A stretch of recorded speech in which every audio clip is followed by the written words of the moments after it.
Everybody can take your seats. We're gonna get rolling here.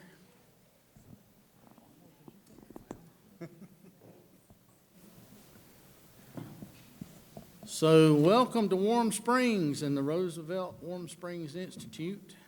And don't know if anybody saw the cornerstone sitting outside here of this particular building, but the cornerstone was laid last Thursday, 65 years ago, so Thanksgiving Day, 1932.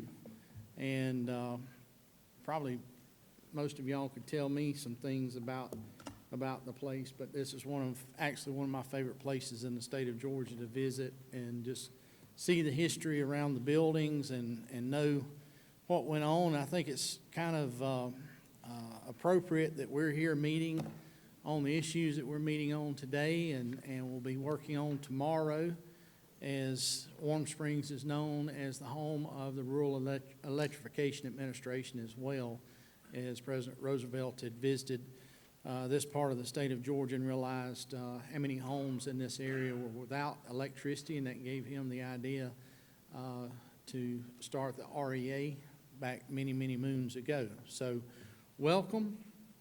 And glad to see everybody, and I'm going to see if my late-coming co-chair has anything to say. He's shaking his head no.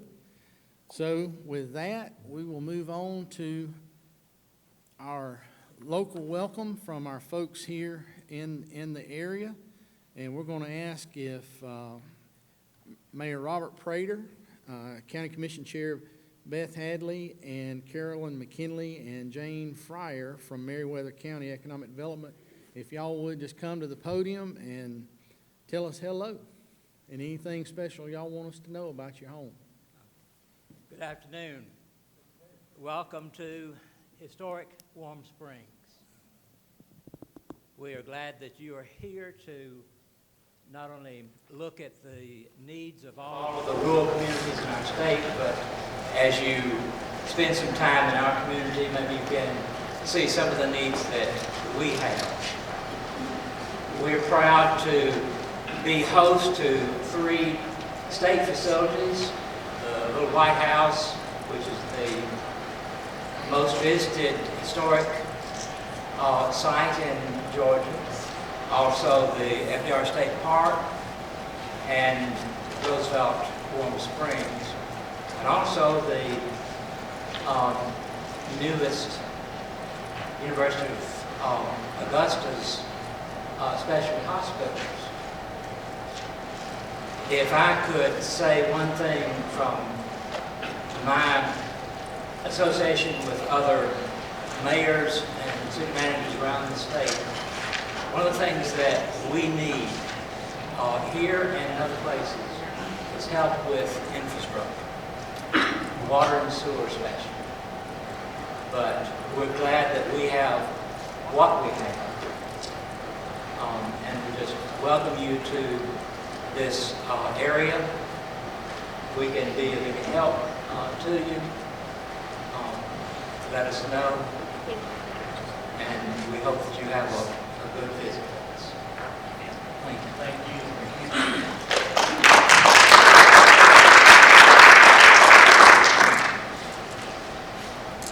Good afternoon and welcome to beautiful Meriwether County. On behalf of the Board of Commissioners, we are glad that you are here today, and I'd like to recognize, excuse me, 2 of our other commissioners who are here, Commissioner Shirley Hines and Commissioner Mary Gray. Meriwether County is 500 square miles of woodlands, rolling hills, many water sources, but very rural, very peaceful, very quiet. We have a beautiful area here that we hope that once you get through your meeting today and hear about the things that are going on here, we hope that you'll come back and visit with us and enjoy what we enjoy here. But with that being said, we do have many needs, and infrastructure, broadband, and finances. We're a poor rural area, and we do need help on the state level, and we'll hope that you'll hear our concerns and our needs and take those back with you to Atlanta. Again, thank you for being here. Look forward to being here with you in your session today. Thank you.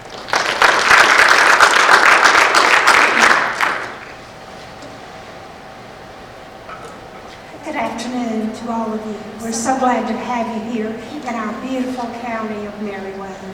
We have been blessed by God with the beauty that we have here in Meriwether County. I'm Jane Fryer, and I represent the Meriwether County Development Authority, Industrial Development Authority. So I see the many needs that they are talking about. One of the things, we're truly blessed for the industry that we have here. We have some very good industry. It takes a good qualified workforce. We're working very hard on that. We have to have an educated workforce that can go into manufacturing and the other jobs that are available. We also need broadband.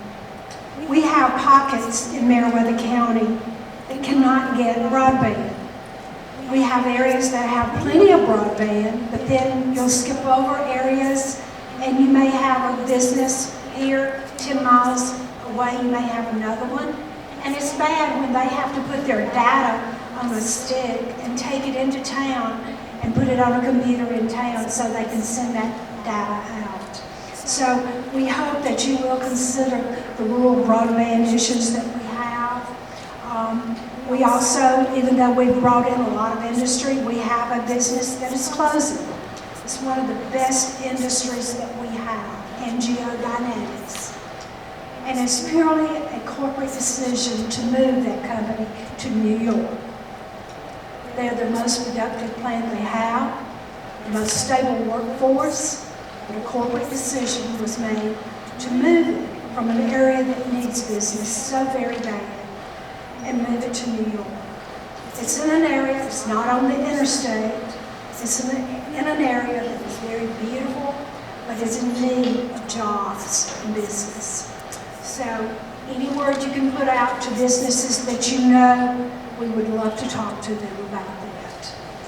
We thank you for taking your time to come to Meriwether County today. We hope you'll enjoy your stay. Hope you get to see a little bit of the county while you're here. And we're all here to help you. And if you need anything, please let us know. Thank you again for being here.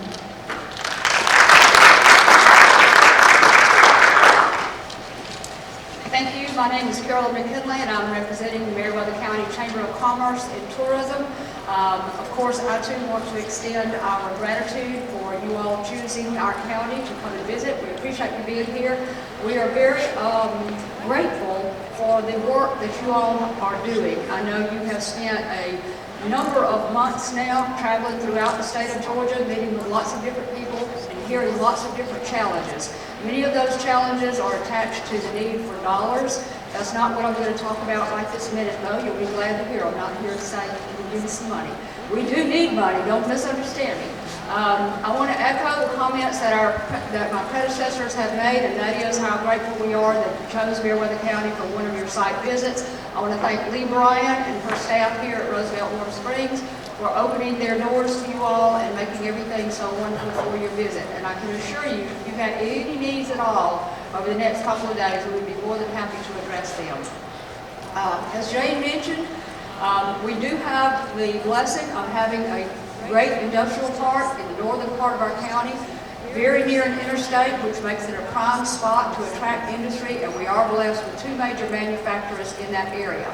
What we discovered once those industries chose Meriwether County is that we needed a much larger pipeline of skilled workers, which is exactly the subject that you all are going to be talking about over the next couple of days.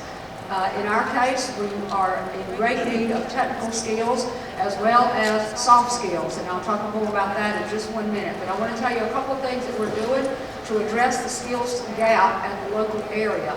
One is that we have a very strong Partners in Education program. We've brought community partners, Department of Labor, employers, technical college together around the table so that we can, as a group, say, what can we do to increase this pipeline of skilled workers? And we're working very closely with the school systems on a number of initiatives, including the introduction of junior achievement in our elementary schools, as well as the creation of additional dual enrollment pathways. The most recent of which is our advanced manufacturing pathway, which we anticipate will be a great plus as it relates to the need of our employers. The downside of that has been, however, that as a local population, our students are not as familiar with manufacturing occupations and don't necessarily see them as something that they want to choose for an occupation. So we have a marketing effort underway now to help our students understand not only the attractiveness of these jobs, but also the very lucrative pay scale that is often attached to them. So that's what we're doing in the Partners in Education program. We are also working with the Grange-Troop County Chamber of Commerce on the Governor's High Demand Career Initiative, which I know you're all familiar with. And for our 10-county region, that is the advanced manufacturing sector, which for our region is the largest and fastest growing industry sector around. So we are very committed to working with our industry partners across the region to look at this issue and this challenge for a regional approach, because our citizens cross county lines, other citizens cross county lines, so we share a collective pool of employers that are in need of manufacturing skills. The other thing I want to mention to you, which I'm certain that you have probably heard from a number of rural communities, and that is the decline of our downtowns. Many cities across rural Georgia are facing this challenge. And in our case, we have cities, we have 7 municipalities that are scattered out over 500 square miles. So we have 7 small cities, each of which are trying to sustain themselves, transform themselves, revitalize themselves. And it's a hard piece of work. And for some of our cities, they have not yet reached the point of realizing the sense of urgency that they're facing with their downtown declination. Outmigration is a significant concern to those of us in Meriwether County, with a loss in population of over 4% over the last 7 years. Again, I know you've heard this from other communities, but we're working hard to work with our cities to help them understand the importance of downtown revitalization and transformation. And that brings into play retail recruitment, it brings into play affordable housing, it brings into play broadband. It also brings in opportunities, though, and this gets back to your employment enhancement agenda for the next 2 days, is that there's also a great opportunity for us to emphasize entrepreneurial skills within our school systems. We've placed a lot of emphasis on manufacturing because that's where the demand has been. But in order to revitalize our downtowns, we need a lot of small business, retail development. And that means we need local talent to develop entrepreneurial skills and to set up businesses in those communities. So again, as you've heard from our other speakers who have welcomed you, we do have a lot of challenges, but we also have a lot of opportunity, and we appreciate you being here, and if you need anything, let us know. Thank you very much.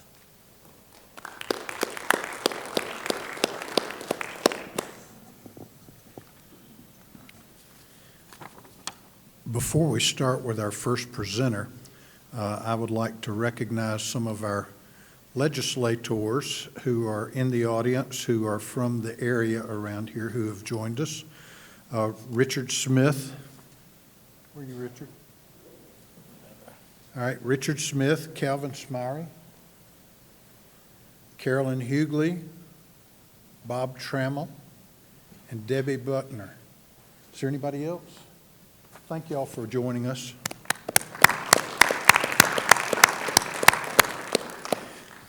Now, to sort of give an intro for this next section, we have heard in several of our meetings, one I think notably was in Toccoa, that we heard an example of a young lady who worked for a company and was offered a promotion on Friday that would have increased her pay by about $5 an hour. And on Monday, she came in and turned down the promotion. And her explanation was that there are benefits that I receive from the state, and that if I were to take this promotion, I lose all the benefits. They aren't just reduced, I lose them. And that just struck many of us that, you know, it is sad that we've got people who want to work, who want to try to achieve the American dream, and yet the very thing that's supposed to provide a safety net for them actually becomes a ceiling that they can't go after, because in order to get an $8,000 raise, you perhaps lose $15,000 in benefits. So the purpose of this segment today is to inform the committee about the various programs that are out there. And many of these are federal programs, and so there's limited amount that the state can do. But if there's some way that we can look at these programs and craft these programs so that people are encouraged to work and yet not penalized for trying to work and trying to improve their lives and their families' lives, that certainly we want to adjust these programs so that these safety nets do not then become a net that mires somebody so that they cannot improve their circumstances. The other thing that we've heard from several different presenters over the last several months is even though the unemployment rate may be 4 or 5% in a particular community, there are many times 40% of the population that have chosen not to work and not to be in the workforce. And that is because there are some kinds of programs that therefore support them and they are not part of the active workforce, nor do they try to be in the active workforce. So these are some of the issues that we want to talk about. So we're going to get a lot of information from various and sundry programs about what they do, who they help, what the qualifications are, what some of the guidelines are, but keeping in mind that what we want to try to do is encourage people to work, better themselves. We would certainly like the presenters to address those issues as they present their program.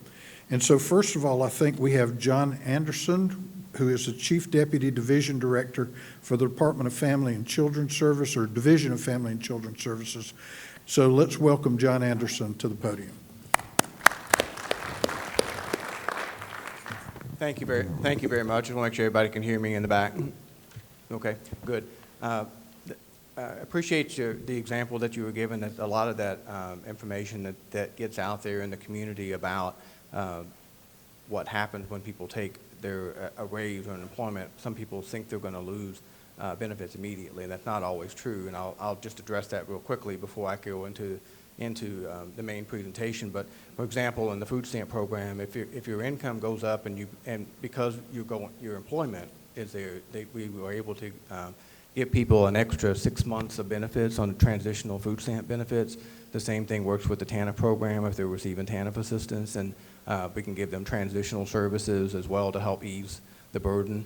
Medicaid works the same way. Medicaid gives up to 12 months of transitional medical assistance for people that are working, and as long as they comply by turning in pay stubs once a quarter, they can continue to be eligible for an additional 12 months. So these programs have a lot of safety nets in them to address what you're talking about. Some families may not know about those, so maybe we need to do a little bit better job of educating families about those things, but there are safety nets in place to address those things, because when people get a raise, a lot of times they're trying to get caught up on their bills, and there may be some other things that they're trying to accomplish with those dollars, and these programs are set up in a way to encourage employment and people leaving the programs by giving them extra time to receive benefits while they're getting set up on their feet. But there is an end date to it.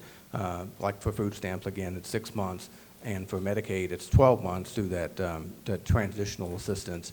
I believe child care, they may have something when the child care director, commissioner, deputy commissioner gets here as well. So I just wanted to address that real quickly, because that is a falsehood that we hear quite often from people that they think they're going to lose benefits right away, and that is not true. So I'll get into my presentation now. I'm John Anderson. I started with the state in 1992 as a food stamp caseworker in Clayton County, and I've worked, for the last 25 years in a lot of different areas and almost all the eligibility programs that we administer. I worked for 5 years with the Department of Community Health as the deputy Medicaid chief over the eligibility programs as well, and I came back into DFACS in 2015 to assist Director Cagle at that time with moving the agency out of the Georgia One model and into a one caseworker, one family model.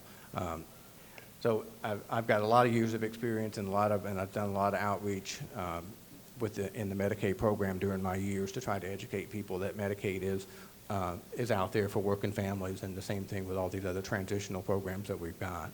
So We have some outreach material, some materials for you. I'm not going to go through everything that you have, but there's a PowerPoint that will be going around. There's several pages. And then there's a one-page snapshot that looks like a chart that kind of goes over all of our programs. It tells by program how many recipients we have on the program, how many benefits that are issued out, and the different types of services that are offered with those particular programs. But what I wanted to, I think the question that was posed to us, as you were saying earlier, Representative Powell, is that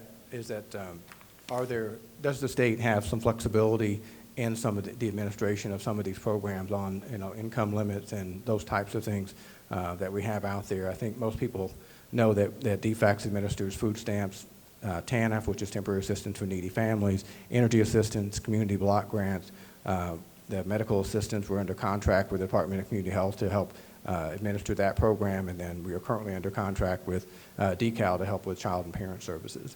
So the big question on the table is, can states affect the eligibility rules in these major programs? And in all the SNAP programs, the answer is no. The SNAP programs, the eligibility rules are set at the federal level. States have some options that are available. Some examples that we may have out there is that we can choose to accept a customer statement for their situation, their income. We choose not to do that in Georgia. We verify through income. It's modifications of how you run the program, but we don't have the flexibility to raise the income level or lower the income level, the resource limits. In the TANF program, that program is the most flexible. So those are things that we can look at inside there. Some of the TANF eligibility limits are set to be looked at by the legislature. If we decided that we wanted to raise the income limits or to raise the benefit amounts, that would have to be something that would be legislated. The LIHEAP and the CSBG programs, they must be done through DFACS with an opportunity for public comment and federal approval if we want to make any changes to those programs. And then the after-school programs, the rules are set on those as long as that in the sense that we must certify the programs that are utilizing these funds and be sure that they're meeting all the federal requirements. So now that we've got the big, quick questions out of the way on this one, I do want to tell you where flexibilities are there that we may not have talked about very much in the past. And we'll start out with the SNAP program. There's a component of SNAP that's called education and training. We've used that program in conjunction with our able-bodied adults without dependents program over the years, and we've used the funds that we get that are 100% federally funds that we get to serve the ABOD populations that are in certain counties that are not waived. And we've really been narrow-minded in the way that we've approached this program in the past. Recently, a few years ago, there was some interest at the legislature to expand the time-limited programs for the ABOD group, which is the able-bodied adults without children. And that got us to thinking a little bit more about what we could do around this program. And so we started talking to our federal partners about how we could use this education and training program and be able to expand the time-limited counties to get to all counties in the state to be time-limited for ABODs to 3 years, to limited to three months out of 36 months, unless they are working or in an approved activity. So we've really done some exciting work on this in the last couple of years, and we've got a little bit more to go. But we've been working with, partnering with the Goodwill Industries in the sense that they offer training and certification courses for certain types of activities and job placement activities, and they bring their money in through their retail storefront, and they've been training anybody that will walk in the door. But if they use, if there's a SNAP recipient and they use we can use those education and training funds. And those funds are unlimited at the federal level as long as the state can put up the 50% match for those. And a couple of years ago, some of you may remember, as we were talking through some of the budget preparations in the media, that we were looking at how we could make this program voluntary statewide, expand it to anybody that wanted to participate. And that was quite a hefty lift, and a lot of state dollars would have been involved in that. So we knew that wasn't the best option, so we started looking and exploring partners that are in the community that are already doing this type of training and education for people that are using their own funds like Goodwill, and talking to those organizations and seeing if we could partner up with the SNAP program to help expand the education and training program. So we've been successful so far. Goodwill's been very interested in doing this. And we started with one county at the beginning of this year, and we've expanded already to 15 counties with that partnership of education and training. We're also making a connection to WIOA as well to be able to see what we can do with all the ABOD population. Some of the challenges that we've had with the ABOD population is some of them don't follow through with the education and training opportunities, so there's a high no-show rate. And so we started looking at potential opportunities to serve any SNAP family that is interested, any SNAP low-income family that might be interested and that may need some additional assistance in education and training to be able to find employment. And we are piloting that right now in Fulton County to look at young mothers that may need to finish their degree or get a certificate program to be able to find employment. And we just started that pilot last month, and we've been expanding the pilot in a little bit. In March of next year, we'll be bringing on a second provider to help us look at that. And so we're looking, if this is successful, to roll this out statewide. This is a great opportunity for, and a great example of a state and private partnership, state, federal, and private partnership. There's no state dollars involved in the sense that we can expand the education and training programs. It's a great opportunity for rural communities to look at what needs are available, what jobs an industry may be coming in. I think you heard from one of our opening speakers that there's an industry coming in, there's a need for a specific skill set or technical expertise, and if we can partner with the technical schools or with some of the other educational facilities to be able to provide those type of skill sets, we can find folks potentially with the SNAP E&T dollars and getting into that particular piece of the workforce and trying to find folks and get them the education they need to find to get into some of those jobs that you were talking about. So it's a very exciting opportunity for us, but if you have any of those needs that come up in your community, we're more than willing to have a conversation with you. Just contact my office or Ashley Fielding to talk about those potential opportunities that we might have. Other opportunities that are out there, if we go back into the TANF program, hang on, I'm trying to figure out how to close that out there, but into the TANF program, it's really the most flexible program we have out there because it is designed to help people get into employment. And, that's the focus, and states have lots of flexibility around the TANF grant. As long as they have to meet one of the 4 goals of TANF, and we have to be able to show that connection of what we're designing meets one of the 4 goals. And one is to provide assistance to needy families so that children can be cared for in their own homes. The second one is to reduce the dependency of needy parents by promoting job preparation, work, and marriage. The third one is to prevent and reduce the incidence of out-of-wedlock pregnancies. And the fourth one is to encourage the formation and maintenance of 2-parent families. So with those 4 goals in mind, states can develop programs and as long as they meet one of those 4 goals and be able to help individuals get out of the TANF program. And we have a very low number. I think in 1996, we had more than 32,000 families that were on the TANF program that had work requirements. And as of this year, the most recent data that we have about 3,200 families that are out there. So we've been very successful, with the TANF program and promoting the work opportunities that are out there for individuals. TANF also has the ability to work with those hard-to-serve families. The funds are available to provide case management services, any type of drug addiction type services that families are eligible for or needing those services. So if you have a mom that comes in and she's addicted to heroin and she gets into a treatment program, we can work with some of our partners to be able to get her through those programs. If she needs to get a college degree, we can help her work through those programs, work through that process as well. After they come off of the program for TANF for getting the regular assistance, they can qualify for continued work supports that can help them with transportation, job uniforms, some different types of things that we've done in the past, or like Wheels to Work, programs that we've done in some areas that if you had a family that came in and said, I can work, I just can't get there. We've been able to partner sometimes with some of the car dealerships to find low cost transportation for those individuals, for those families to do that. That program is not as popular as it used to be, but we have done that in the past.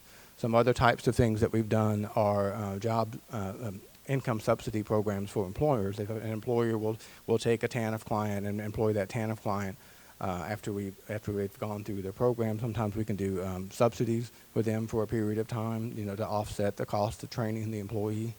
That's been attractive to some employers. It does take coordination, to do that. We've done some things in the past where if you have individuals that want to start their own business, we've had some what we call mini grants for those individuals that are TANF eligible. Let's say she wants to be, a beautician and she needs to finish her beautician's license. We a lot of times can cover that. Those types of expenses under the TANF program if they're eligible, and if they're looking to open up a storefront, help her with some things that are some of those costs of getting a business up and running. Those are some of the creative things that we've done in the past. That's not saying that's all that's out there. TANF, like I said, the TANF rules are the income limits are very low. I mean, you have to have less than $1,000 in resources, and the income limits are fairly low. Like I said, we haven't; those are legislatively approved, so those income limits haven't changed quite a bit over the years. So that's a couple things with food stamps and with TANF that we've got. Other opportunities that are out there for rural communities is that, if they want to establish farmers markets, it kind of helps in two different areas. If you want to set up farmers markets, then you can work through our process at the state office. We're more than happy to help with that, so that if you have farmers that are growing, a coalition of farmers that may be growing vegetables and fresh fruits, that we can have them where they can get reimbursed through the EBT process through TANF, but also not TANF, but with SNAP, and it also helps the food stamp recipients in the local community as well. So farmers markets are a very attractive thing to do because it's a win-win situation for everybody in the community. We've also got after-school programs. I think you had talked about some of the challenges with losing, the child care benefits when they go into employment. Sometimes they're subsidized after-school programs that may not be offered through DECAL if there's children are school age but not quite. They're over age 5 or 6, and they need to get into an after-school program. Sometimes there's some opportunities to serve those families in those areas. And then last but not least, the community services block grants that are out there. Those are designed to be locally designed. If there's things that there's a need in the community that needs to be addressed that can help with employment, you can work with the local community action agency to help design a plan that can be presented to the state office for review to see how that might improve employment opportunities in those counties. So there's quite a few opportunities, I think, out there for rural communities and really any community at all for these particular programs and some of those pieces that are not well known to most people in the general public. And I think sometimes the legislature is not always aware of all the programs and opportunities and flexibilities that are out there as well. So I will stop for now. People may have questions, but I've gone over a lot of material very quickly. But if y'all have questions, I'd be glad to take some of those for you now. Tom? Thank you, Mr. Chairman. I understand, according to your slide there, that we don't have any say-so as a state over the SNAP program as far as eligibility. Let me tell you a quick story, and I got a question. Okay. I was in a convenience store in Winder, it was 6 months ago. And there was a lady in front of me in the line on her iPhone with a bunch of rings on her hand, buying a Mountain Dew and a Snickers bar, and paid for it with an EBT card. And I asked the clerk, who was an older guy, could she do that? Well, 20 minutes later, after he got through ranting about all the junk food that folks buy on EBT cards, I got a lesson on what really isn't nutritional supplemental food. Do we have any say-so over what can and can't be bought with a EBT card? No, unfortunately, we don't. And I will address that because that has come up several times from states to talking to the Food and Nutrition Services at the national level. They're the ones that set the rules about what can and can't be bought. Those rules are set through the Farm Bill that gets reauthorized every 5 years. It becomes a challenge sometimes when you say that, and I understand what you're saying. I'm not discrediting. I'm not saying that that's not. It doesn't look good when you're seeing it, but if you think about some of the arguments that we've made in the past about it, they say, well, if they're going in and buying some potato chips, that means a farmer somewhere grew those potatoes. And if you cut the potato chips out of that piece of it, there's potentially a cut in the farmer's pockets on those the potato chip pieces. So it's one of those things that's connected. Sometimes junk food, it's not. I don't support it. I don't like to even buy junk food myself. But it's one of those things we'd have to lobby that through the Farm Bill to be able to get that type of thing changed. Randy? Yes, thank you. A question on the after-school program, is that community-based rather than individual-based? Do you have to have a certain number of students who qualify for the community to get that, or it's not an individual student program, right? It's not an individual student. Usually what happens is that there's a place like, potentially like the YMCA that is a partner with that. There's certain rules they have to meet, there's certain curriculums they have to follow, and if you're interested, if there's not one in your community, and I think we've got about 57 counties that don't have an after-school program right now. We'll be glad to connect you with the after-school experts at the state office, and they'll be able to walk whoever may be interested in those programs. So it's an organization that opens their doors to low-income families and potentially foster children as well, to be able to help them with their after-school needs. Thank you. You're welcome. Patty? Thank you, Mr. Anderson, for your presentation. My question is relating to community service block grants. You mentioned in your presentation about community action agencies administering those grants. Is that something local governments can be in charge of or apply for, community service block grants? The block grants are generally directed by the governor's office. They say where those grants can be administered from. So right now we've got it, the way it's designated is it goes through the community action agencies. Now there is flexibility in the federal law that says that they can be a local government agency, it can be a state agency, it could be somebody that the state connected. It has to be a state entity or contracted with a state entity to do those things. But currently the governor decides where that money goes.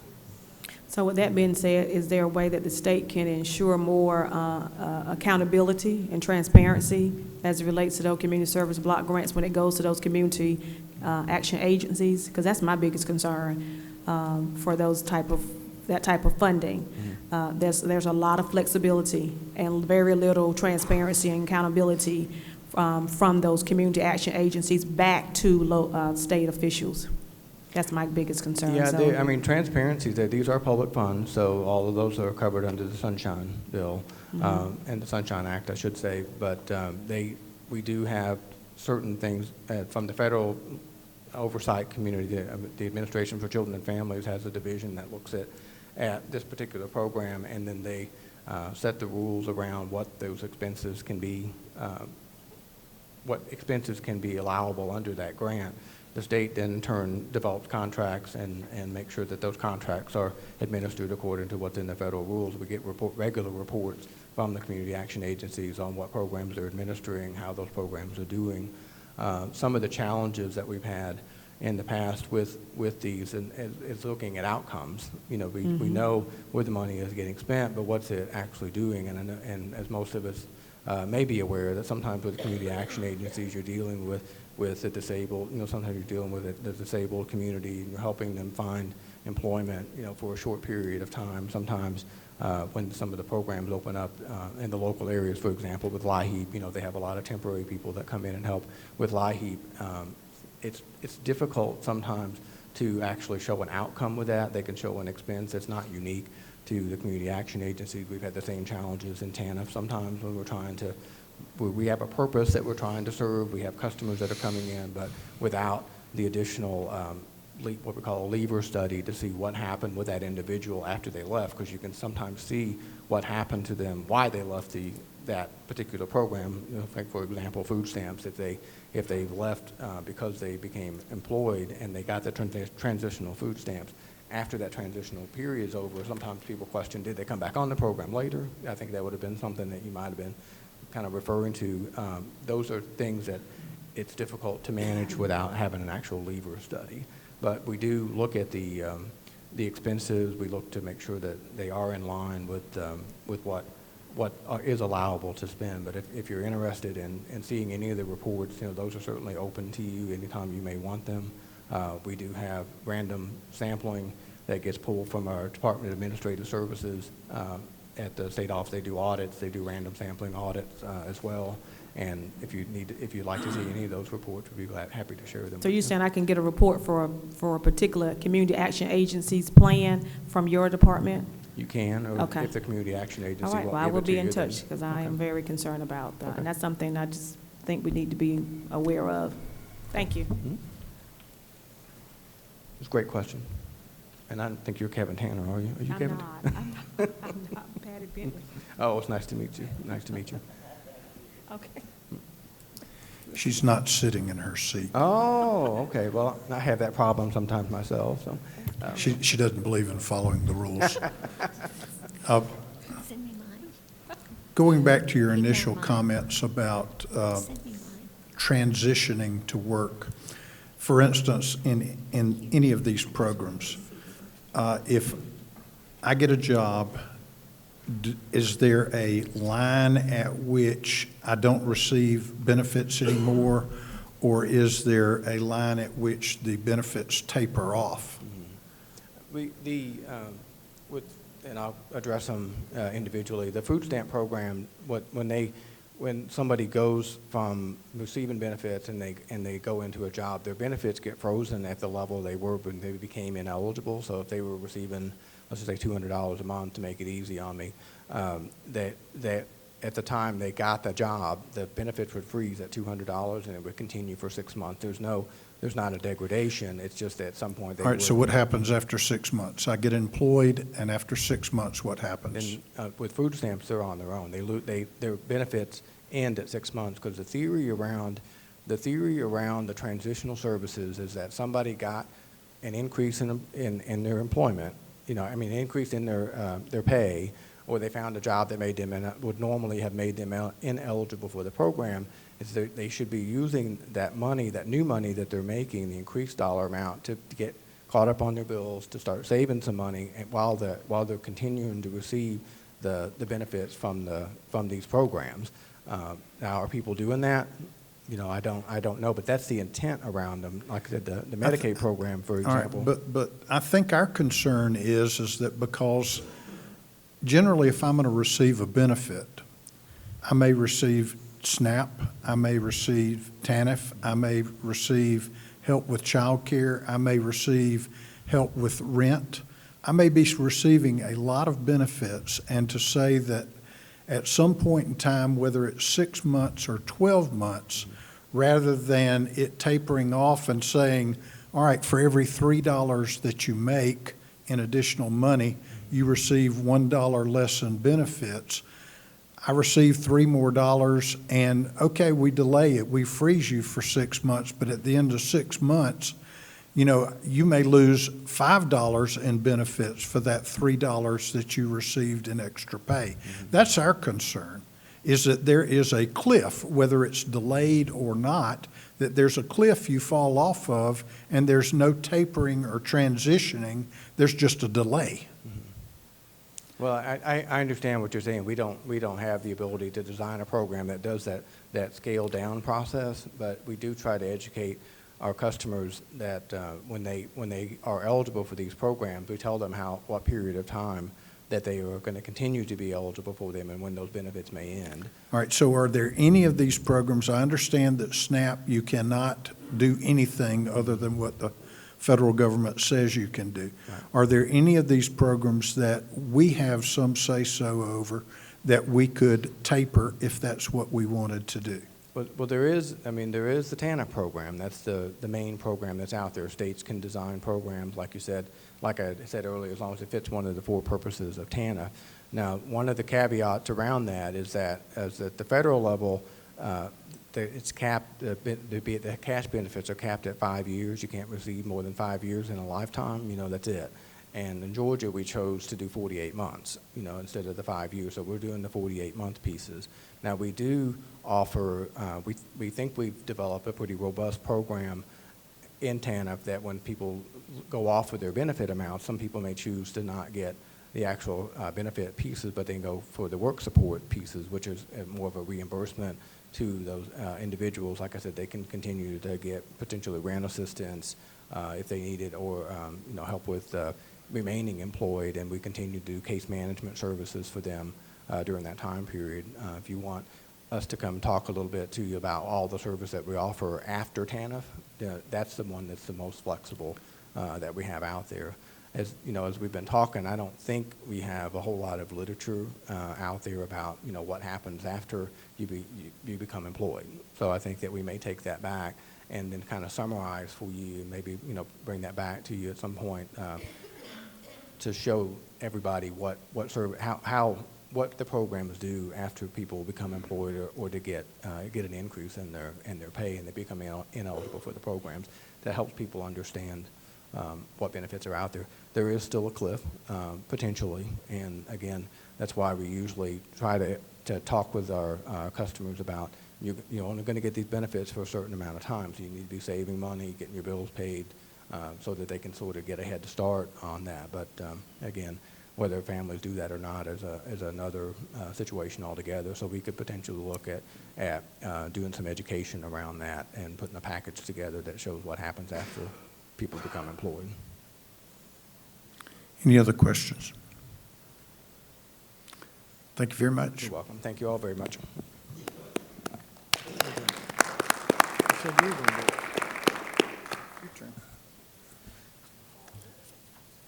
Okay, next up is Ms. Carmen Chubb with DCA, and she is Deputy Commissioner for Housing there at the Department of Community Affairs, and manages the department's housing group, which includes state and federal housing programs, and serves as the Deputy Executive Director for Housing for the Georgia Housing and Finance Authority as well. So good afternoon, Ms. Carmen. Glad to have you with us. Good afternoon. Thank you very much for having me today. I will get this started.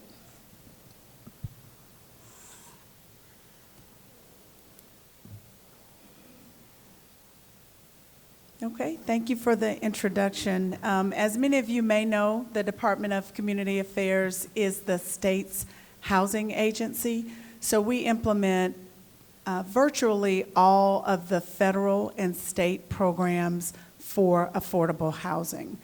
I categorize the funding for housing into 3 categories on this chart, and you'll see primarily our programs are geared at either rental housing, home ownership, or to address homelessness or individuals who have special housing needs. But when you look at the funding by source, about 76% of the funding that we have at DCA for housing comes from the federal government. 20% we have as other, and that is generally from our Georgia Housing and Finance Authority. And then 4% of the funding for housing comes from the state. So of the $141 million, you'll see the breakdown between federal, state, and other. So I lay that as the backdrop, similar to the presenter before me. When the funds come from the federal government, there are a number of requirements that we are required to have with respect to eligibility, and then we have some flexibility in other areas. So as we go through, I will certainly point those out. And I'll start out by talking about our rental housing programs. And our number 1 program for the development of affordable workforce housing is the Housing Tax Credit Program. It's the largest producer of affordable rental housing in Georgia, and also nationally the most successful rental housing production program in the country. We serve over 100,000 households in Georgia in developments that were financed with the housing tax credit. And the federal credit was created by President Reagan as a part of the Tax Reform Act of 1986. And then in 2001, the General Assembly created a Georgia Housing Credit, which matches the federal credit dollar for dollar. And with the implementation of the state credit, we're able to really focus resources primarily in rural areas where the rents are lower and incomes are lower, so there needs to be more subsidy in the development. And then for special populations like senior housing or housing for individuals with special needs. But the tax credit program is a public-private partnership. The funding, of course, is public, but the risk is with the private sector. It's pay for performance, so the private entity does not earn the credits until the development is built and occupied by tenants who are eligible to live in the properties. So we have a compliance oversight where we have staff that verifies that the units are leased to people who are eligible and the property is maintained so it continues to be an asset to the community. The thing I want to mention here, really with every program, I'll talk specifically to your concern about how increases in income impact someone's eligibility to live in the particular program or to be eligible for the resource. So in the housing credit program, these developments are targeted toward workforce housing. These are people who work, who pay their rent, but the rents are set to be affordable to people who earn 60% of that area's median income. So while the rent itself is not based on the individual's income, to be eligible to live there, they have to be within that income limit. So when we talk about affordable, really through every program that I'm going to talk to you about today, it means that a person can pay their housing expense with 30% of their income. So I know those are a lot of percents of other numbers, but under the housing credit program, the rents are set to be affordable to people who make 60% of the area median income. And what that means is if you take the area median income, 60% of that is the income limit, and then the rent is 30% of that. The rent is set at that level. So as a person's income increases, their rent does not change. This program allows modest increases to income without affecting that person's eligibility to live in that property. That goes all the way up to 140% of the area median income. So if you start at 60, you have that much growth to go all the way up to 140% before the property has to consider whether to make your unit a market unit or continue to consider it an affordable unit. So the short answer there is that modest increases to income do not cause a family to be displaced or to pay more rent. So if I have 55%, I'm eligible, is that correct? Yes. Okay. And when I hit 61%, if I'm already eligible, then I can continue to pay the same rent. That's correct. But if I start out at 61%, I don't qualify. Unless, that's correct, unless that development has some market rate units in it. But the units that are subsidized by tax credits, you would not, you have to qualify at 60%. So I can get in and move up, but I can't be up and get in. Correct, Okay. unless there are market rate units. Right, okay, thank you.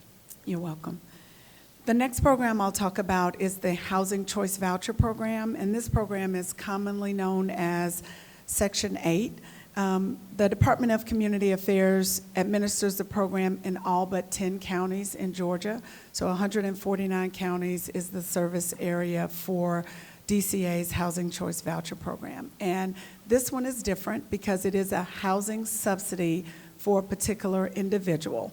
And that individual or family can live in housing that they choose in the community as long as it is in a certain fair market rent limit. So the family chooses the housing, and based on their income, we look at affordability, again, at 30%. So that family will pay 30% of his or her income toward the rent, and the subsidy will pay the difference. So as someone's income increases under the Housing Choice Voucher Program, they gradually pay more of their rent. Again, since it's based on 30% of their income. This is a program that does have a opportunity for the state to really focus on individuals increasing their income. It's not available to every voucher holder because we have limited slots for it, but we have a program called Family Self-Sufficiency. And under the Family Self-Sufficiency Program, it's voluntary for the participant. But if they elect to participate, they'll enter into a 5-year agreement with our agency to do things to move themselves towards self-sufficiency. So they may go to job training. They may take classes toward a degree, have some opportunity for financial literacy. And as their income increases, their rent will increase. They'll pay a greater portion of their rent, but it goes into an escrow account that as long as they meet the requirements of the Family Self-Sufficiency Program, at the end, they get that escrow account and to accomplish whatever their goal was. So someone may have a goal to purchase their first home. So at the end of their period of 5 years, they get their escrow account and they can purchase their first home, or they can use that money to go back to school. Part of the contract, though, is for 12 months leading up to the conclusion of the program. They have to be free of other public assistance programs, so they can't receive food stamps or other public assistance as they transition toward self-sufficiency. So that is a great opportunity, we think, for families to work hard, increase their income, and eventually move out of the program and become self-sufficient. We have a focused pilot right now in Valdosta, and are working with the local community there to make sure we support people as they move to self-sufficiency. Also on rental housing, I'll just mention these other two programs. We have the Home Investment Partnership and the National Housing Trust Fund. Those are development financing programs. So everything I said about eligibility for the tax credit program applies here. Once someone is eligible and lives in a unit, they have the opportunity to grow their income modestly while they're there without losing the ability to live in that development. Because again, this is a financing subsidy to build the development or to rehab a development. It is not a subsidy directly to an individual. Next, I'll talk about our homeownership programs, and this program in particular is geared toward working families because it is a mortgage program. It's a first-time homebuyer program where we provide affordable financing and homebuyer education. This allows income up to a higher level. We look at 100% of the area median income, and if someone has good credit and is able to qualify for a mortgage, we'll provide down payment assistance and affordable financing to help them purchase a home. We originate these loans through a private lender network, so they go to a local community bank in their city or in their community. That bank knows as long as they meet our requirements, we will purchase that loan for them, pretty much acting as their secondary market, free up capital for them to make another loan. We see it as a benefit, obviously, to the home buyer, but also to the community bank and to the community because it increases home ownership. Once someone qualifies under this program and their income increases, there is no clawback or anything that would change about their financing. So once they're eligible for the program and receive the mortgage, as long as they retain that home as their primary residence, there is no anything negative that can happen as it relates to additional costs to them. The other programs we have for homeownership, the CHIP program, we call it CHIP, but it's the Community Home Investment Program. We provide, through local governments and nonprofits, funding to help rehabilitate or build single-family housing. Mostly those funds are used to help low-income seniors do repairs on their homes. They're provided in the form of a grant. So the senior may have issues in their home that cause it to be unsafe or uninhabitable. And the CHIP program allows the local government to provide a grant to help that family or senior bring that house up to code. I mentioned our homebuyer education program. That is a program that we have funded from the Department of Housing and Urban Development, and with that, we provide homebuyer education, financial counseling, foreclosure prevention counseling to homeowners or potential homeowners. We also have a program called Home Safe Georgia, and it also is federally funded. This is a time-limited program. We got funding from the federal government as a part of the housing crisis. We've done a number of things under that program. We've helped people who were unemployed as a result of the economic downturn pay their mortgage for up to 24 months. We have a reinstatement program if someone got behind on their mortgage because they lost their job or had another hardship but can pay their mortgage now. We'll help them get caught up. And most recently, we implemented a underwater program. So if someone owes more on their home than their home is worth, we could potentially provide principal reduction to bring their mortgage more in line with the value of their home. Again, that program, all of those are temporary programs, and we have about $75 million remaining under that program, and continue to help homeowners who are underwater and those who got behind and just need help catching up. Those two programs have income limits, but once you qualify, if your income increases, it doesn't affect your eligibility. And I already talked about Georgia Dream. And then finally, I'll talk about our programs for individuals who are homeless or who have special housing needs. And I'll talk about them together, all the homeless programs together, just so I don't kill you with tons of program names and acronyms. But we do receive federal funds from a number of sources, from a number of programs, really all from the Department of Housing and Urban Development. And those funds are used by the state through local agencies to provide homelessness prevention, rapid rehousing, emergency shelter, and services to individuals who are homeless or to prevent homelessness. And one thing I'll mention, in our state, we do a point-in-time count every other year to determine the impact that the programs have on homelessness, and we've seen a steady decline in the number of homeless individuals on a given night in Georgia. We've had a 25% decrease in homelessness since 2015. Some of that is related to the economy, but some of that is also related to programs that have been designed to keep people housed or to rapidly rehouse them once they become homeless. And then this second set of programs is really geared towards individuals who have special housing needs. So you'll see the first one is a program called Housing Opportunities for Persons with AIDS. You may hear that referred to as HOPWA.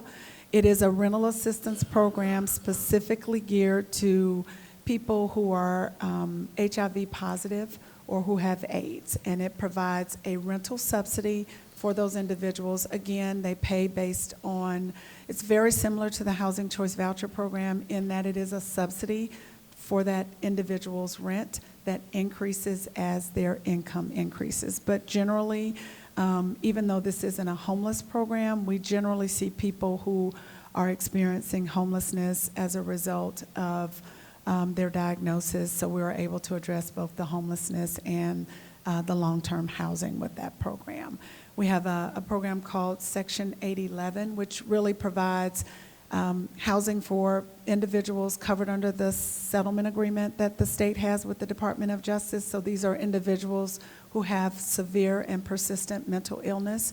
And instead of putting individuals all in one development and creating congregate housing for people with disabilities, we have an integrated model where we look at having a few units in developments across the state that are dedicated to serving individuals with severe and persistent mental illness and have services. And we also have the Home Access Program, which is funded by the state and provides accessibility modifications for homeowners who have disabilities. And then we partner with the Department of Community Supervision and the Department of Corrections on the Reentry Partnership Housing Program, which provides short-term housing assistance to people who are transitioning from prison. These are people who are eligible to leave the prison system but don't have a housing placement. So this allows the state to help those individuals move back to the community and no longer have them in the prison system, and gives them the opportunity to transition back to their communities. So that's an overview of the programs we have at DCA and how increases in income impact individuals' access to those programs. But Mr. Chairman, I'll be happy to take any questions that you or others have. Chairman Reinders. Thank you, Mr. Chairman. I want to ask the easy question first. Any relation to our good friend, the running back at Georgia? Yes, that is my nephew.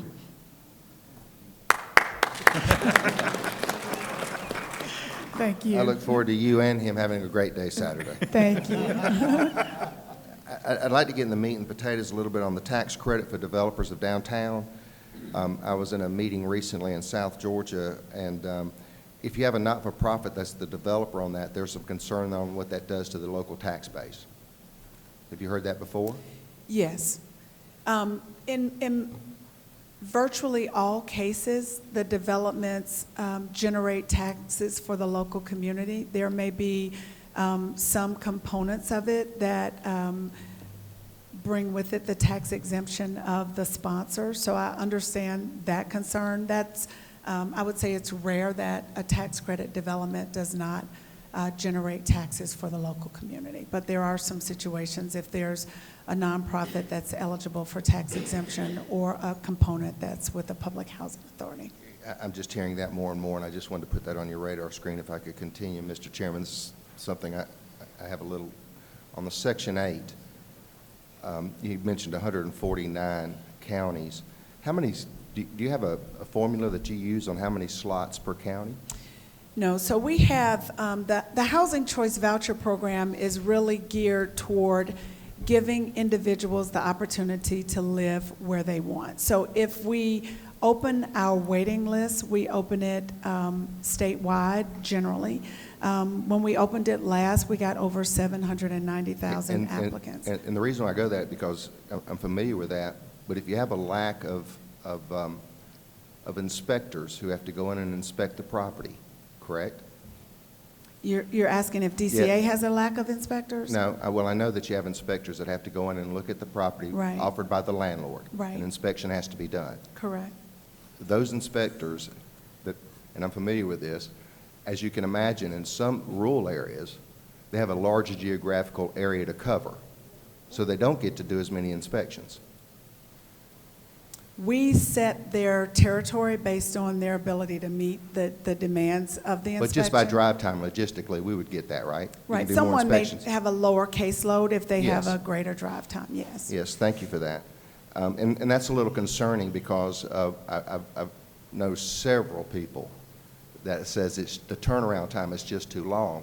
And Mr. Chairman, if the turnaround in getting affordable housing in rural Georgia, that by just logistic definition might make it easier in a Fulton or DeKalb or somewhere else. And so that's a concern of mine. And on the DREAM program, you mentioned 1,100 homes last year. Do you have slots per county by that?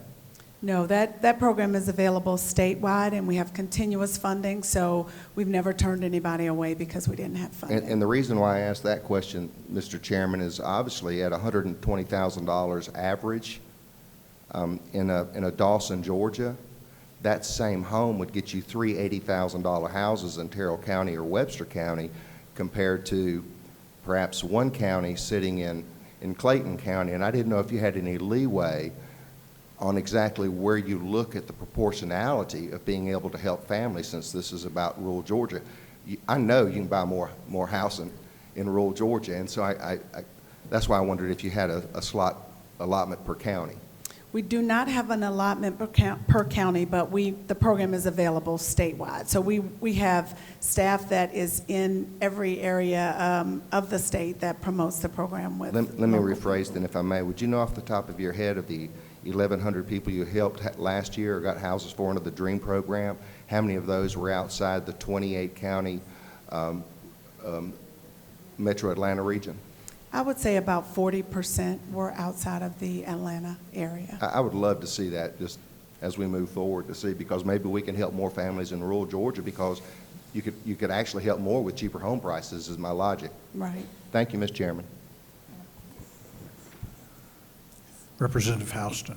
Didn't we increase the amount of bond money that we put in the program a couple of years ago? Yes, thank you. We did. Our outstanding bond limit was $1.3 billion, and it is now $3 billion. And thank you. Patty? Thank you, Ms. Carmen Chubb, for being here. I learned en route to this meeting today of a community near my district that were first time applying for CHIP funding, and they've received low scoring because they were a first time applier. Can you kind of help me understand that better? Why would that have been the case?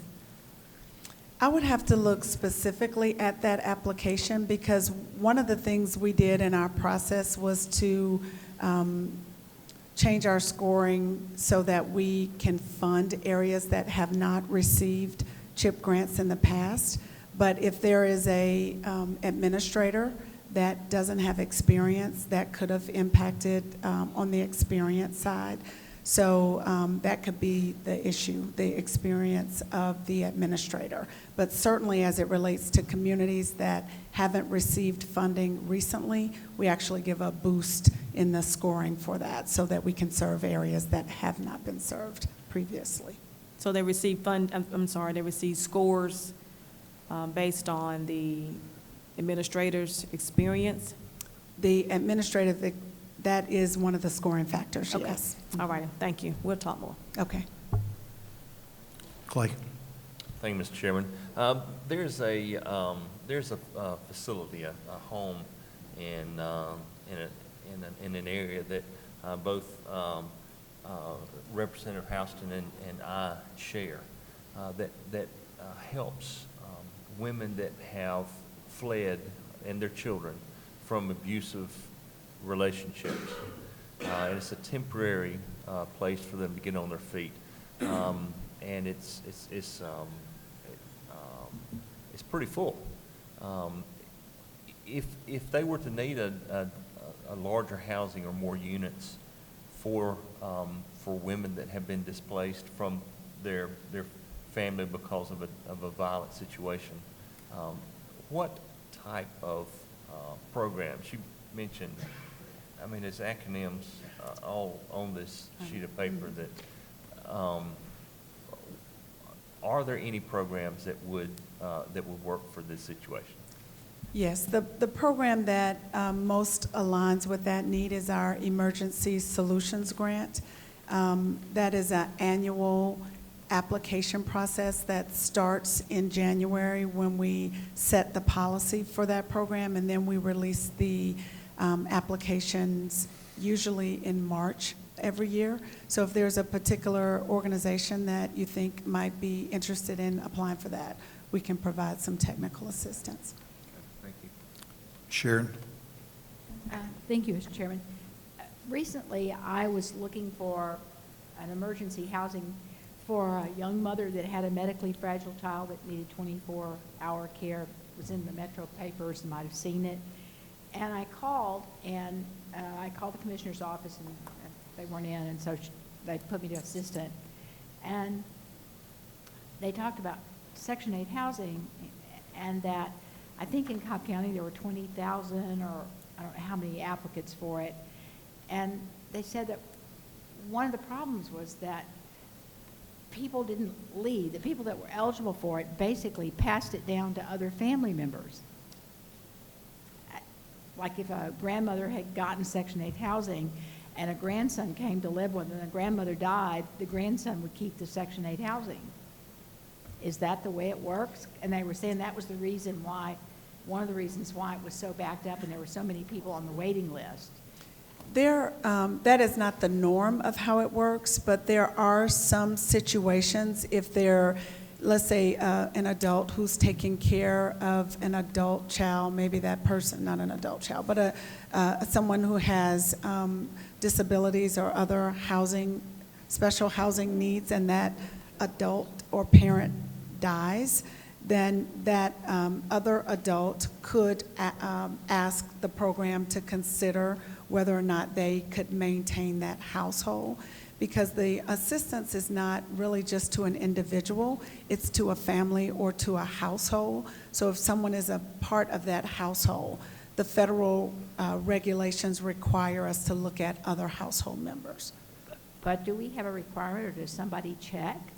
Or, because the person in the department made it seem like it just happens and that it goes to people that are really not eligible for it. Yeah, so in DCA's jurisdiction, and Cobb County is not DCA's jurisdiction, but we would verify the eligibility of the household and make sure it meets the federal requirements. It's not common that a housing choice voucher is passed down from one family member to another. That's uncommon, but it's not impossible. Okay, well, somebody around the commissioner is making it sound like it happens frequently, so it needs to be clarified that it's not. Okay. Thank you. Other questions? Ed? I got one more. You made my mind go 90 to nothing. Since you said nephew, are you in relation to Bradley? That's my son. Y'all, perhaps the defensive, and I would get my vote, defensive ACC Player of the Year. How's his health? Awesome. Okay. In the future, the only request non-state is all Chubs must stay in state. That's a North Carolina State Wolfpack. Y'all a great player. Thank you very much. Thank you. All right, other questions regarding housing?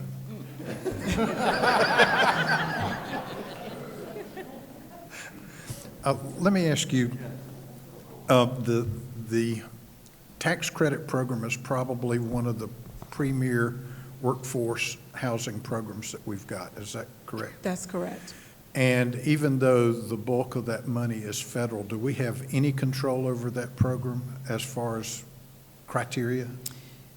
We don't have control over eligibility criteria, but the state develops a qualified allocation plan every year that talks about how we will score those applications. So there are certain things that we must do according to the federal requirements, but there are some state-specific things that we can include in the QAP or the qualified allocation plan that are specific to Georgia. So there are more applicants than there are available funds.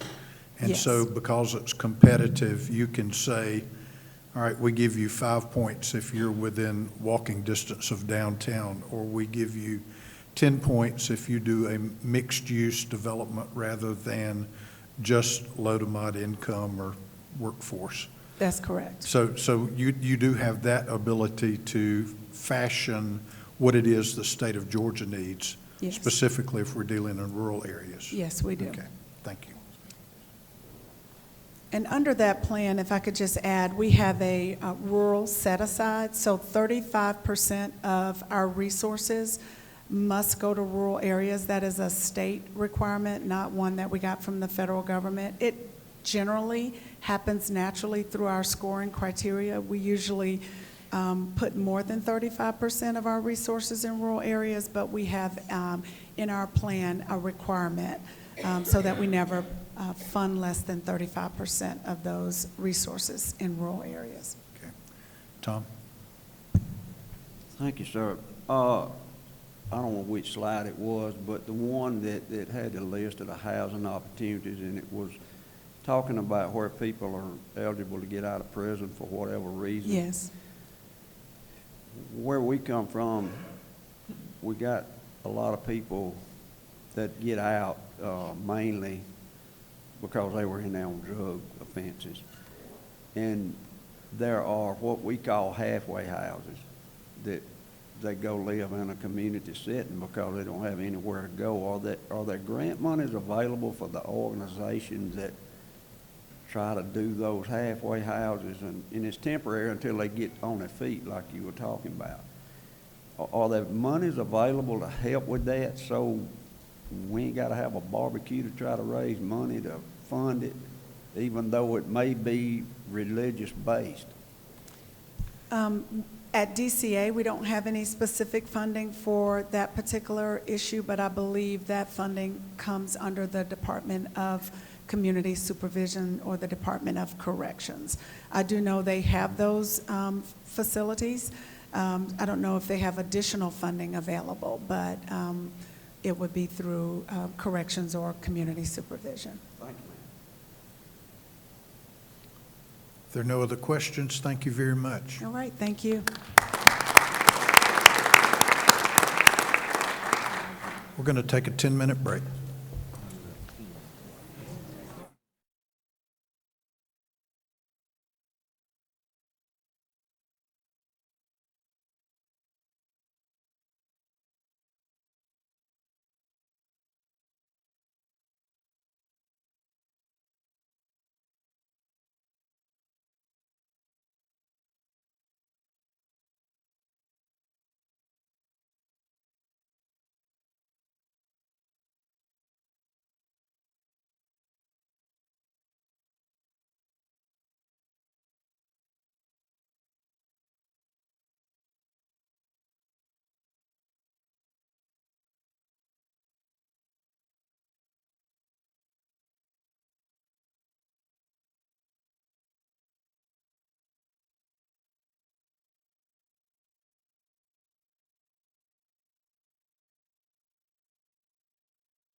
All right, if everybody will gather back to your seats, please.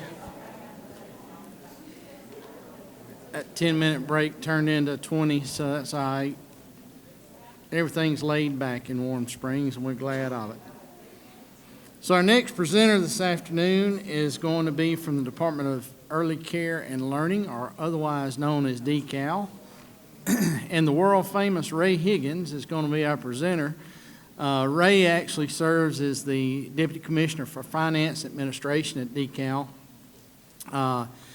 He has several things on his resume, including GBI and ERS, and so if he shakes your hand, he's taking your pulse and seeing if he can get a copy of your fingerprints while he's doing all of that. But anyway, Ray, we're glad to have you with us, and look forward to hearing what you got to say. Thank you. Sure. All right. Thank you. Are we good?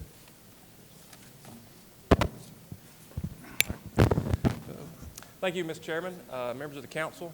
I appreciate the chance to be here today. May have a little technical difficulties.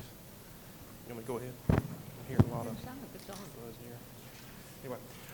Anyway, thank you again. Appreciate the chance to be here. Appreciate the introduction, and look forward to talking with you today about the subsidized child care program in the state.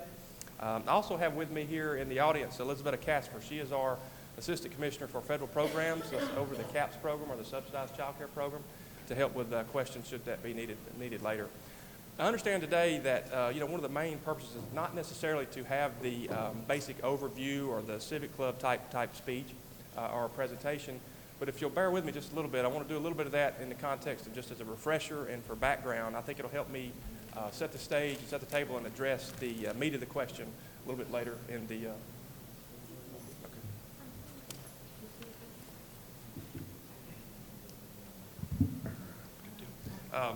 It'll help address the meat of the presentation and meat of the question that the chairman mentioned earlier in some of the opening remarks. So we'll go ahead and get started now. DECAL, as he mentioned, stands for the Department of Early Care and Learning.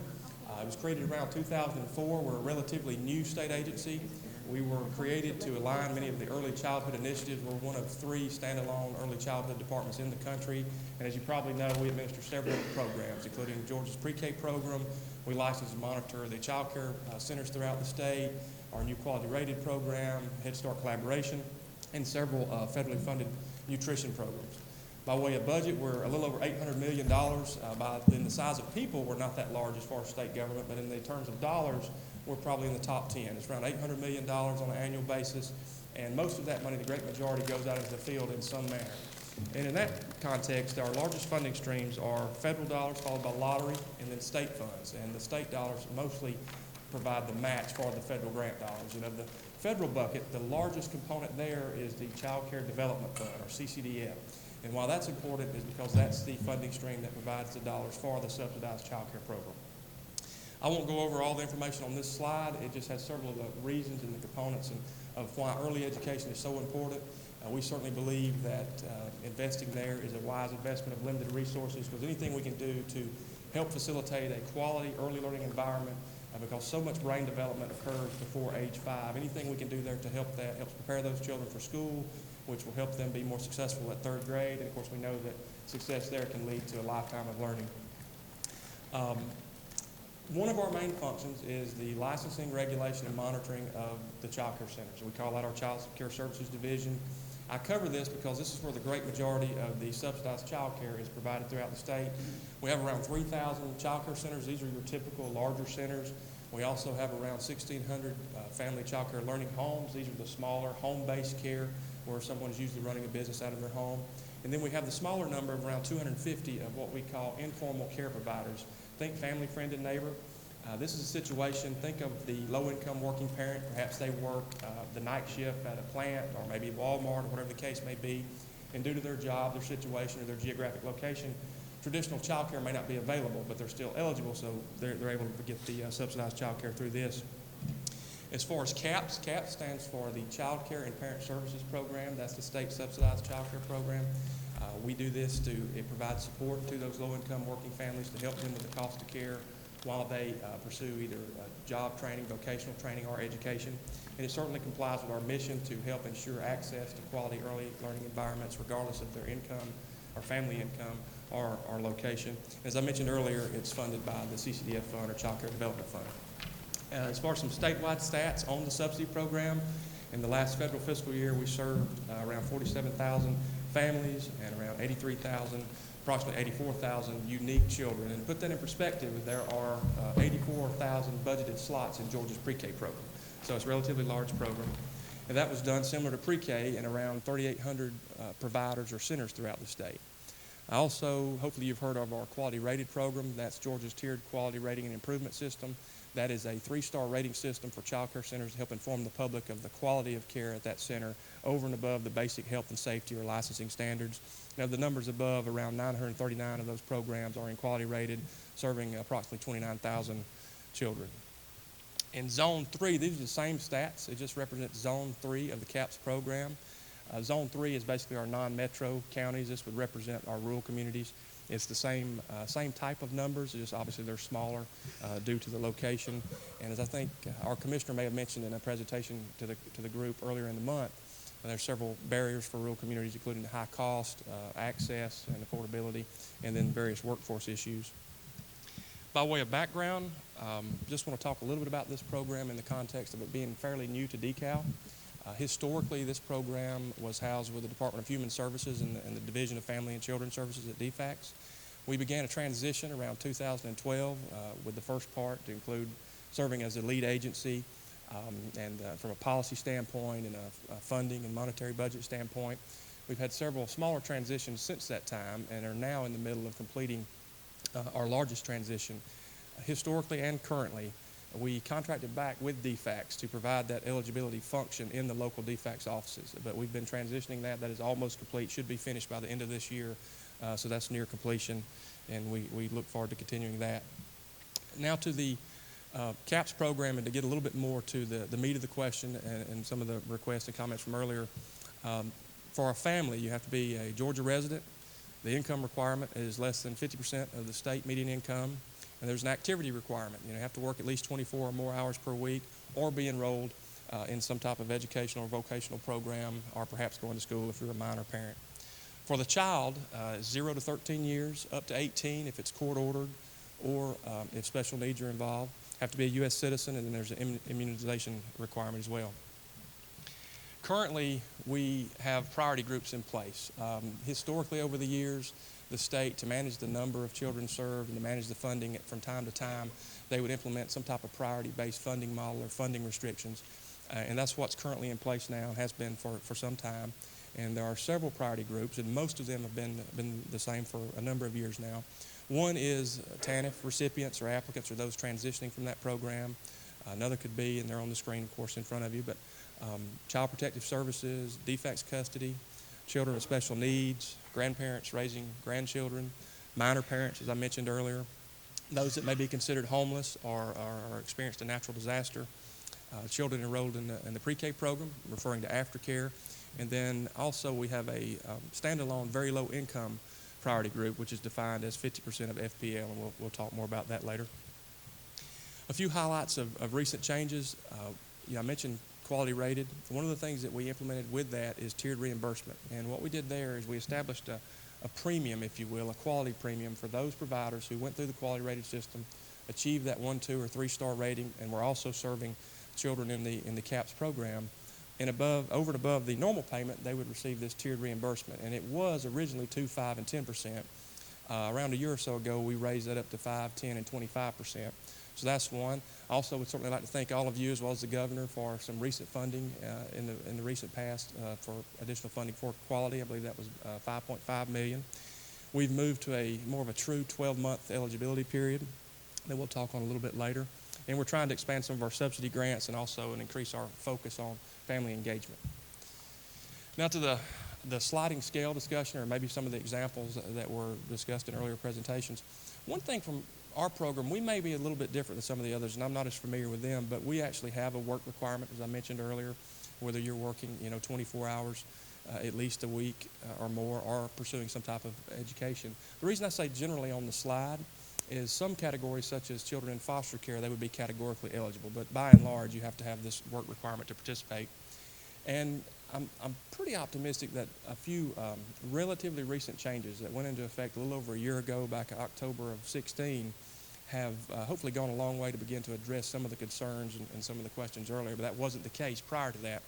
And one of them is more of a true 12-month eligibility. Prior to October, some of the changes coming at the federal level as well as the state level, there was much more interaction in that 12-month period, or there were many other reasons that could get someone off the program, whereas now, for the most part, barring something major, you're on the program until that 12-month recertification or renewal period comes to due.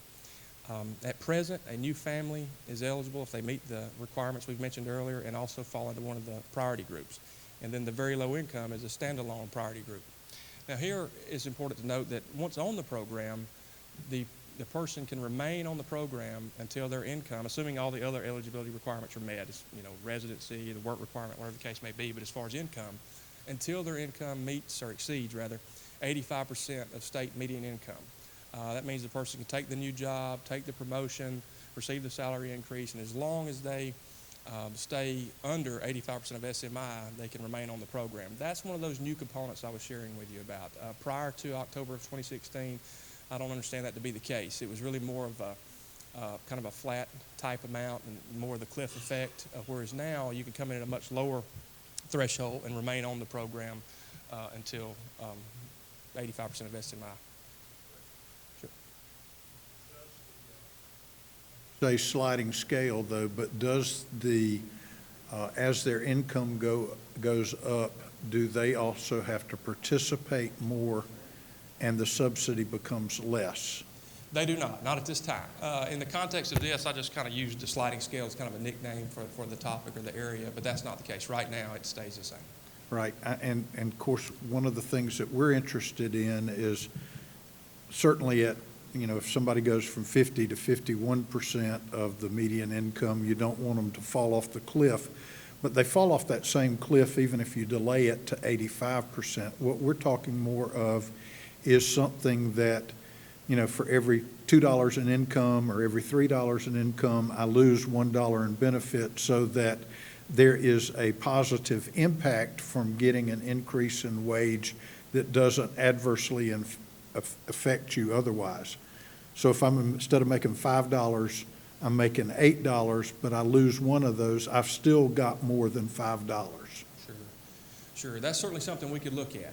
I know in this case, these changes went into effect a relatively recent time ago, a little over a year now.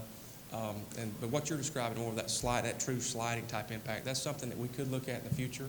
I think from our standpoint, our initial recommendation or preference would be to, since this is relatively new and we're in transition somewhat, just to kind of right. see. But keep in mind, and there's actually a certain amount of logic, but if I'm making 85% of median income and somebody offers me a $3 raise and it's going to cost me $5 in benefits, I'm not going to take the raise.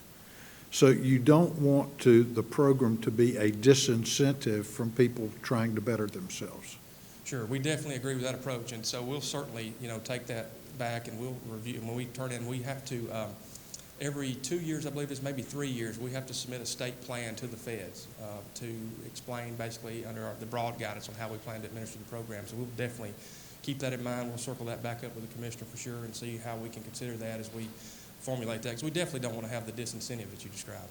Okay. Definitely with that. Just picking up where we left off there, this is an example of a family of four as it is today. And again, this wouldn't have been the case 2 years ago.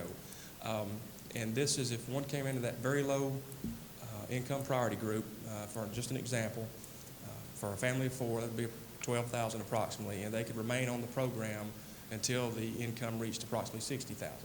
Now, admittedly, this is kind of a wide example.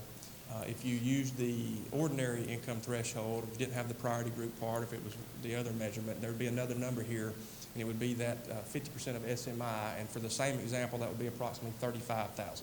The principle would be the same. You could come in as kind of the entry threshold income-wise would be around $35,000, but you could remain on the program as it grew until you exceeded $60,000. So it's a different number, but it's the same concept. Whereas prior to October of 2016, the entry and exit was essentially the same number. So hopefully that has started to move in that right direction. And again, we'll certainly take the feedback from the chairman there, and certainly consider that going forward. Aside from that, we certainly want to strive for improvement. We're very much open to suggestions, and absolutely will follow up on any concerns from the council. But at this standpoint, we think that any changes we need to make, we can either do through management or policy or procedural changes. We don't really think that that legislation or additional funding is necessarily required at this time, since really in many ways the program is kind of still evolving from recent changes. And to the conversation earlier, I think that's something we can consider and look back from a state plan and policy standpoint. We are limited to some extent from the federal regulations, one of them being that 85% upper threshold. That 85% is a federal mandate, but below that and within that, I think we have some room that we could certainly review. And with that, again, I appreciate the time. We're glad to be here and be happy to try to answer any other questions. Penny? You mentioned on one of the slides something about Head Start. Do y'all have any control over Head Start? Not really. We house the Head Start, and as you probably know, that's more of a federal to local type Yeah, but you grant. had it listed up there, and That's right. I have had some comments about the Head Start program, the children not really being ready for pre-K when they come out of the Head Start. Is there any way that the state could do a pilot program and take over Head Start? I don't believe we would actually be eligible. I'd have to follow up on that. The part we saw on the slide, and just to explain that further, we house the Head State Collaboration Office, so it's basically one person, a very small amount of money just to serve as the coordination arm of the state. Yeah, okay. But I think that's something we would be interested in, but I don't believe we'd be eligible due to the nature of that federal grant. I was at the health department getting my flu shot, and they commented to me about some of the children didn't know their colors when they came in to take their exam for school. We understand. And do they test a lot less than, I'm not really sure. You aren't involved in Head Start anyway? Okay, thank you. All right, Matt, and then Patty, I think. Thank you, Mr. Chairman. One of the slides, I want to say it was like the third or fourth slide, you were talking about Zone 3 something, and it was more expensive in rural areas. You went real fast, and I couldn't keep up with what you were talking about. So Sure. Really what I was doing here, this is the slide before that I gave the statewide stats. Rural is not necessarily more expensive, but I was providing the statewide stats for the subsidized child care program, and then I just did Zone 3, which was essentially the same numbers, but for our rural areas. So I was just kind of giving a flavor or a taste of the numbers of family and children served throughout the state that are in rural areas. Patty? Thank you for your presentation. I just, in addition to what Representative Houston stated about Head Start, that's a concern for me as well. So I'd be interested in learning more about what your department think can be done regarding Head Start. So thank you. Thank you. We'll have to take that back. Any other questions? I don't see any. Thank you very much. Thank you.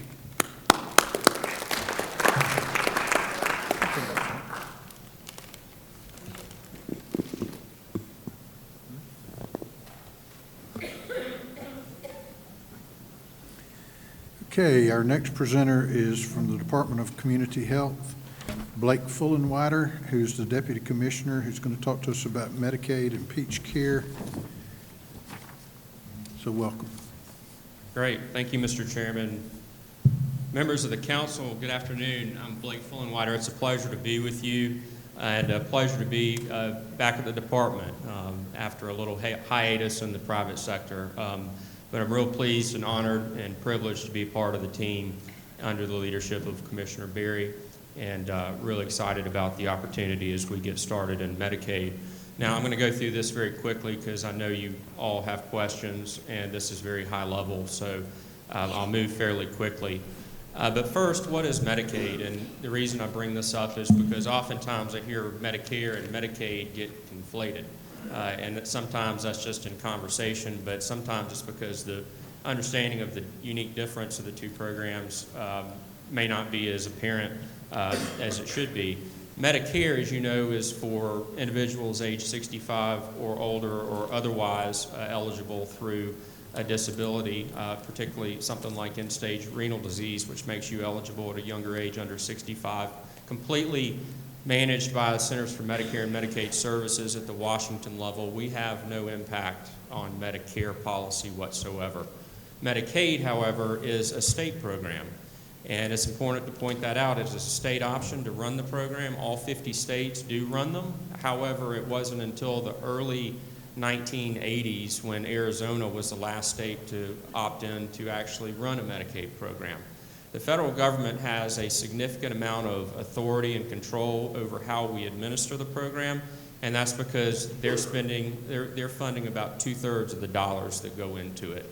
1/3 of the spend in Georgia Medicaid comes from you all, and 2/3 comes from the federal government.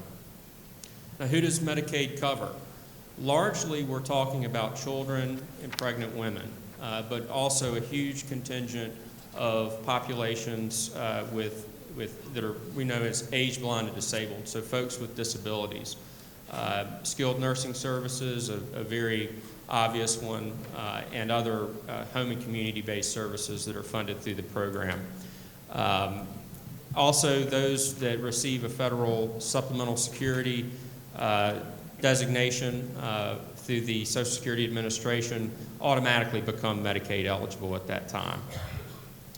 Now, again, basic eligibility criteria. When we look at the low-income Medicaid program, which is the bulk of the enrollment, then it's income-based. So you're looking at household income, you're looking at resources, and making an assessment.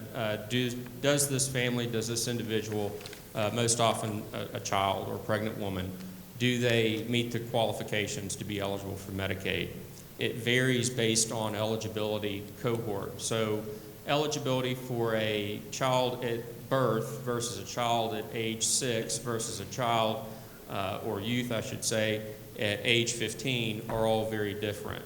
And by design, the younger you are, the higher the eligibility threshold, meaning the family can earn more money and still be eligible for Medicaid, and then it phases down as age increases. Also, I would point out, we have resource limits as well. So they're looking at what type of assets do you have, what type of liquid finances do you have in a checking, savings account, et cetera, but also homes, cars, other things like that. And then finally, citizenship criteria must be documented, and that's a federal requirement. Now, services covered under Medicaid, it's often, I guess I've seen frequently that Medicaid is often referred to as not a very robust payer, and I totally understand that. Resource limits do constrain what rates can be, but in terms of what they do pay for, and when you compare it to the commercial market, it is a very, very broad package of benefits. In fact, when you're talking about children under EPSDT, early periodic screening and diagnostic testing, if it is deemed medically necessary, then it is a requirement of Georgia Medicaid to provide this service, whether it's in our state plan, whether it's an authorized pharmaceutical agent, for instance, if it's on our preferred drug list. At the end of the day, if medical criteria designates, then we have to provide it.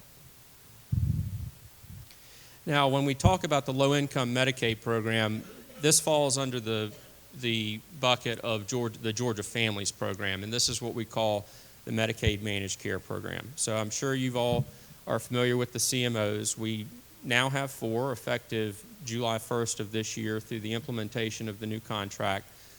We've got AmeriGroup, CareSource, Peach State Health Plan, and WellCare that are all operating statewide, serving roughly 1.5 million consumers across the state. And I mentioned just a little bit included populations. Peach Care for Kids, you're talking your parents and caretakers with children, pregnant women, and others, including populations such as women who are eligible due to a diagnosis of breast and cervical cancer. As well as in the Georgia Families 360 program, which serves the foster care, adoption assistance, and juvenile justice populations with a comprehensive case management wraparound that all the children in those populations are enrolled in Georgia Families 360 that is administered statewide by AmeriGroup. Within the low-income program, you also have Peach Care for Kids, and this is a program created in 1997 by Congress that dealt with children whose family incomes were just above the Medicaid eligibility criteria, but still relatively low in terms of, the cost of health insurance and being able to provide coverage for the children. It was considered to be quite a stretch for these families. And so Peach Care, or federally what we call CHIP, was created in '97 to deal with that. From age birth up to 6, if the family's income criteria meets the requirements, there's no cost sharing on the family's part for that child. But starting at age 6 up to age 19, when they age out, then there are nominal monthly premiums that are required. And I say nominal, it's in the ballpark of about $20 per child. And then for a family with multiple children who may be eligible and enrolled in Peach Care for Kids, there is a hard limit of $72 per household per month for that coverage. And this is coverage that if those premiums, unlike some of the functions in Medicaid when it relates to cost sharing, deductibles, coinsurance, et cetera, which are largely unenforceable, they are enforceable in the Peach Care program. Again, just above the Medicaid eligibility criteria, going up to 247% of the federal poverty level based on modified adjusted gross income of the household. So 100% of federal poverty right now is in the mid $17,000 per individual per year. So that would put you in the mid to upper 30,000 for a family. Also, we operate a number of waiver programs, and this is one 1115 waiver, Planning for Healthy Babies, that was created to deal with the issue in our state related to low birth weight and very low birth weight babies. And these services are targeted for mothers who are at risk of a low birth weight baby or have delivered a low birth weight or very low birth weight baby previously, who would become eligible for this. Family planning services are provided under this waiver to help educate expectant mothers about proper prenatal care, nutrition, and also other reproductive issues that they need to be cognizant of. It's eligible for women from age 18 up to 44 years old. They have to be able to become pregnant, and they aren't eligible for any other program under Medicaid outside of the Planning for Healthy Babies waiver. And again, the income limits here at 211% of federal poverty level. I touched on long-term care. This is a major component of Georgia Medicaid, particularly as its role as the healthcare safety net in our state. This population represents about a quarter of the total enrollment, but over 60% of the total spend, because delivering care on an ongoing basis, no surprise, does cost substantially more than routine care that's often provided for non-disabled children. We operate long-term care services really in a couple of different buckets. One are the waiver programs. You've probably heard of the NOW, COMP, CCSP, SOURCE waivers. Sorry for the acronyms, but those are the programs that are allowing nursing home eligible Georgians to receive services in their home or in a caregiver's home in the community.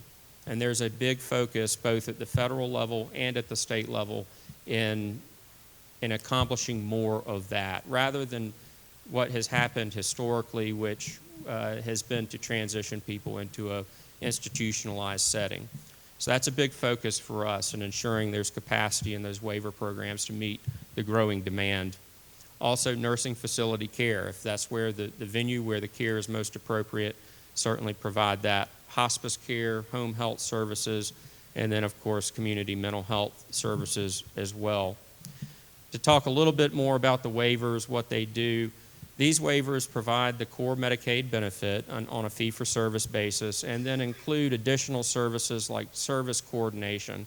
So this really is care coordination for the individual, making sure that the healthcare needs are aligning with the social needs and other needs of the consumer, and that they're working together.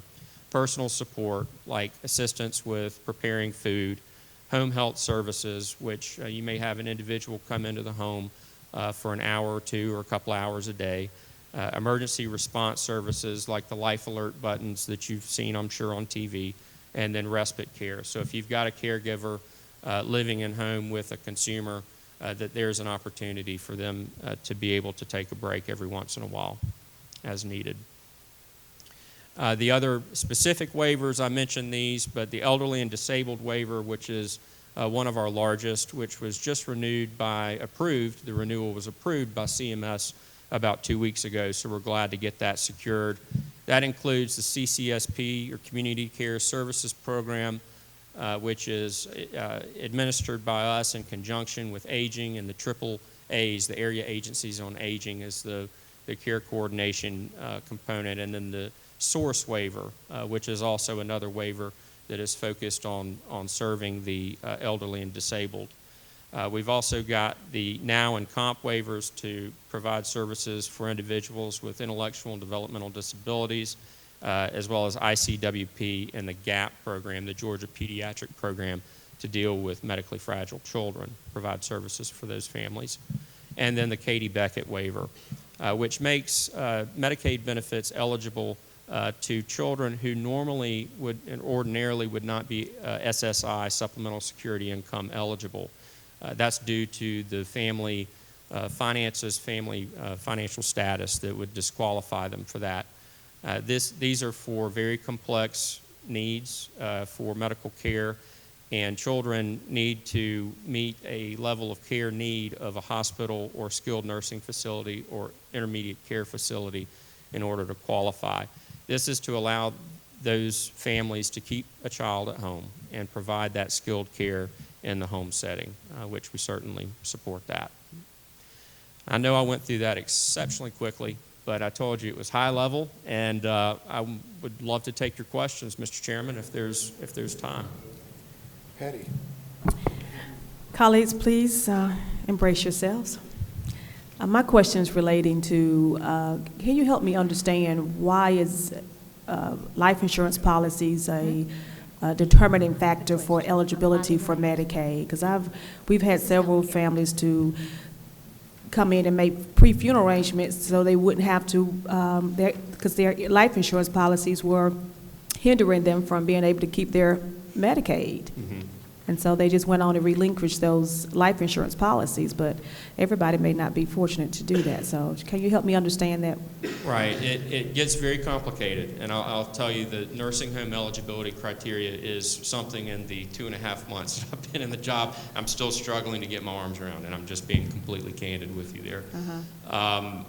It is viewed as an asset, obviously. And then, so that does weigh into the resource limits associated with what we call spin down.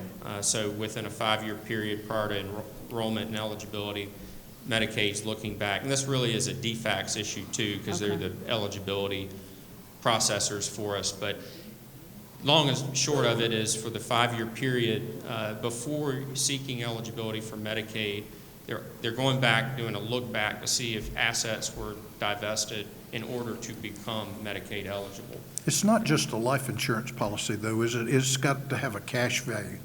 Right, exactly. Term insurance doesn't count. Right. I'm thinking of whole.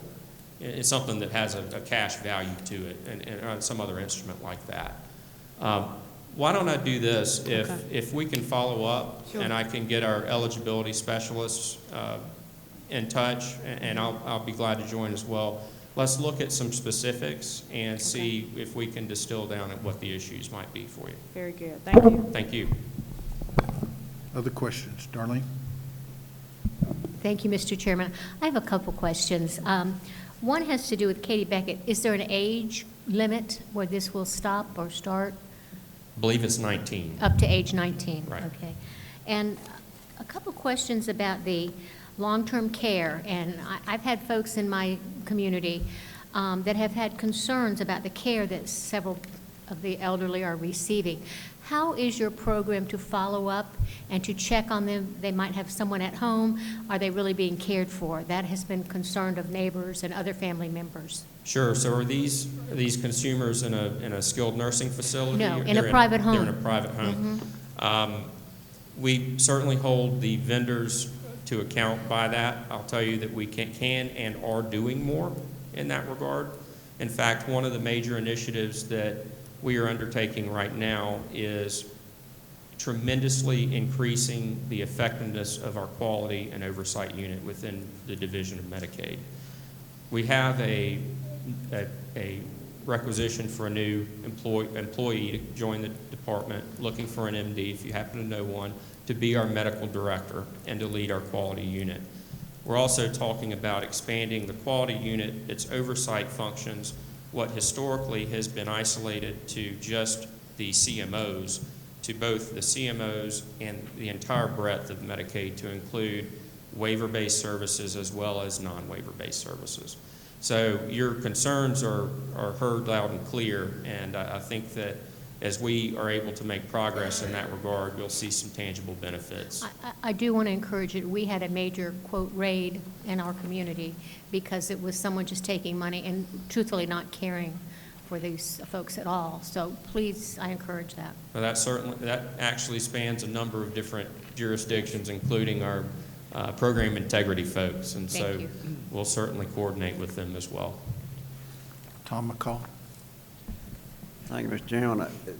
My question is that I get questioned all the time on Katie Beckett, which I think is a fantastic program. Right. And let me give you an example of how I think maybe, and it may be improved since I had to deal with it, but my son was born with spina bifida, paralyzed, and multiple health problems. Well, we didn't get Medicaid, but we got Katie Beckett. But the reason that the caseworker we were dealing with on Medicaid said, and my wife's a school teacher, was, and I farmed a lot more back then, they took my gross income off of a farm and wouldn't take the net. You people need to understand that there's a lot of difference between gross and net. Right. Not just in agriculture, but within a lot of small businesses that are owned by a person, and the taxes are filed under that person's name. Right. So I don't know where the education needs to come in, but there's a heck of a big difference between gross and net. And the answer we got from the lady was, well, if one of y'all will quit work, you might qualify. Well, that ain't promoting what you ought to be promoting either. Right. So, a very valid point. And we'll take that back and look at how that's being administered. I do want to highlight, you mentioned a lot of conversation around Katie Beckett. We hear that too. It's a common issue that's brought to us for resolution. And there are two unique things that have happened in the past couple of months that I think will help families in this regard. One is the need to reseek a Katie Beckett determination of eligibility on an annual basis, which was the policy of the department. So we often heard complaints of concerned families, rightfully so, that we just got done and got our Katie Beckett waiver approved, and you go out to dinner and celebrate, and you wake up the next morning and you start fearing that you've only got 364 more days until you've got to get that done again. Well, now we've moved the policy from once a year to every 2 years. And so that's reduced that cycle in half for families, which is huge. Another was an issue when medical determinations are being made by our medical review vendor, GMCF. There were often issues with clarity, I guess, of documentation of specific conditions to determine level of care. So we took that back with GMCF, and the department did. This was within the past 4 to 6 weeks, and have streamlined and revamped those forms, just the documentation, to make it much more clear from where we saw common errors being made, to make it much, much more clear what needs to be documented and where. So we're hoping that shows some results as well. And welcome to others, as you all, I know you all hear from concerned families, and would ask, as you hear those issues, please bring them to me, to other members of our team, and we'll work on them. Other questions? Butch?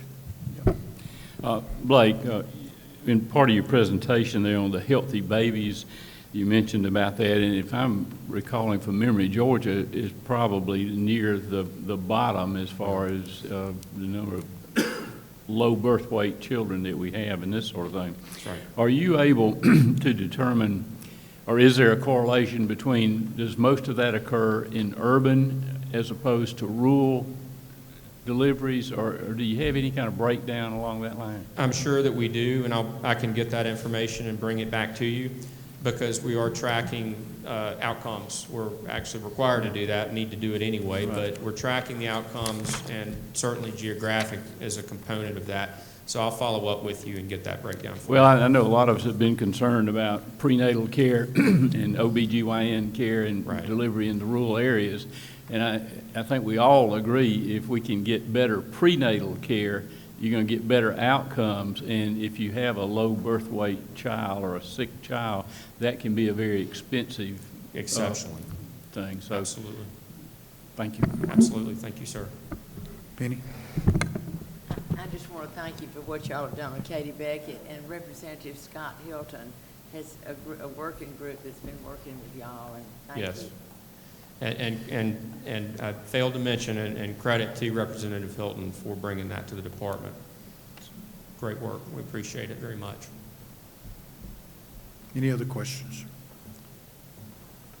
Thank you very much. Thank you.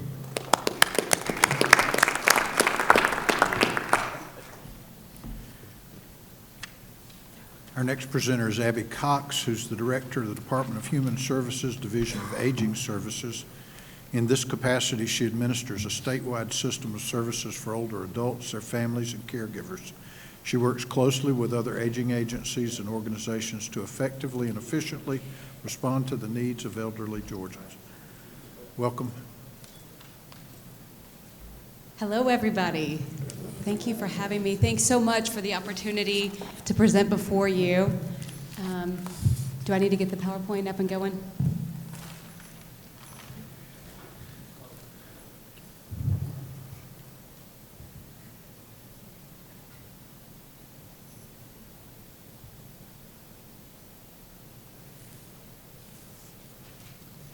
So I am Abby Cox. I am the director for the Department of Human Services, Division of Aging Services. I've been in this capacity since April of 2015. But I'm honored to speak to you, before you today about a lot of the good work we've got going on in aging, specifically around our Title III programs that come, those are federal dollars that come from the Older Americans Act, along with Money Follows the Person and nursing home transitions.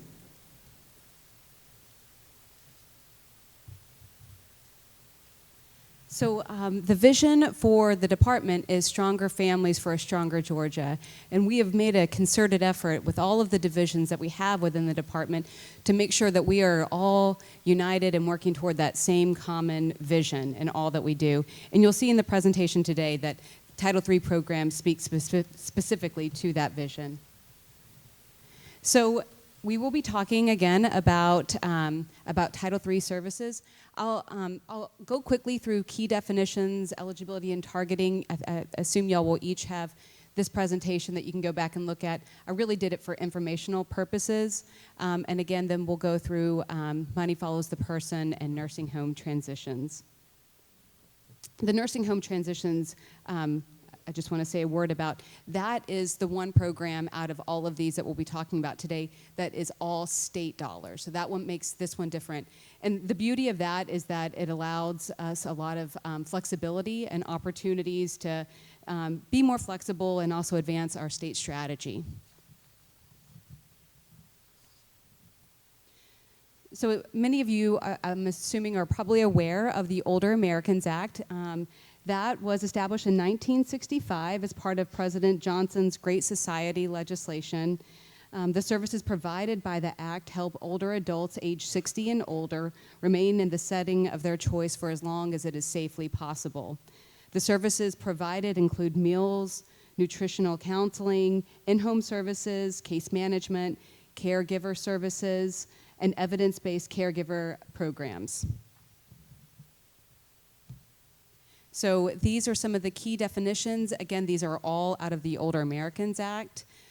So we're going to kind of go through these quickly in the interest of time. And if you look at these, what you can see, a general theme is these are potential services that could be offered to an individual if they choose to remain in their homes and communities for as long as it's safely possible. These are possible services that could be brought into them. But eligibility for these Older Americans Act programs, the Older Americans Act says that you have to be 60 years or over. You have to have a physical or mental disability or disorder.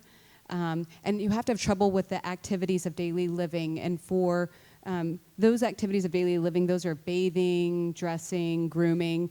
The instrumental activities of daily living are things like managing money, cleaning, meal prep, shopping for groceries, and taking your meds. So all very important. But the Older Americans Act does really want us to hone in on the individuals who are most in need. And this is part of how they get to that, by looking at those individuals who reside in rural areas, who are in greatest economic need, have greatest social need, have severe disabilities, are with limited English proficiency, with Alzheimer's disease and related disorders, and or are at risk for institutional placement. So the way that we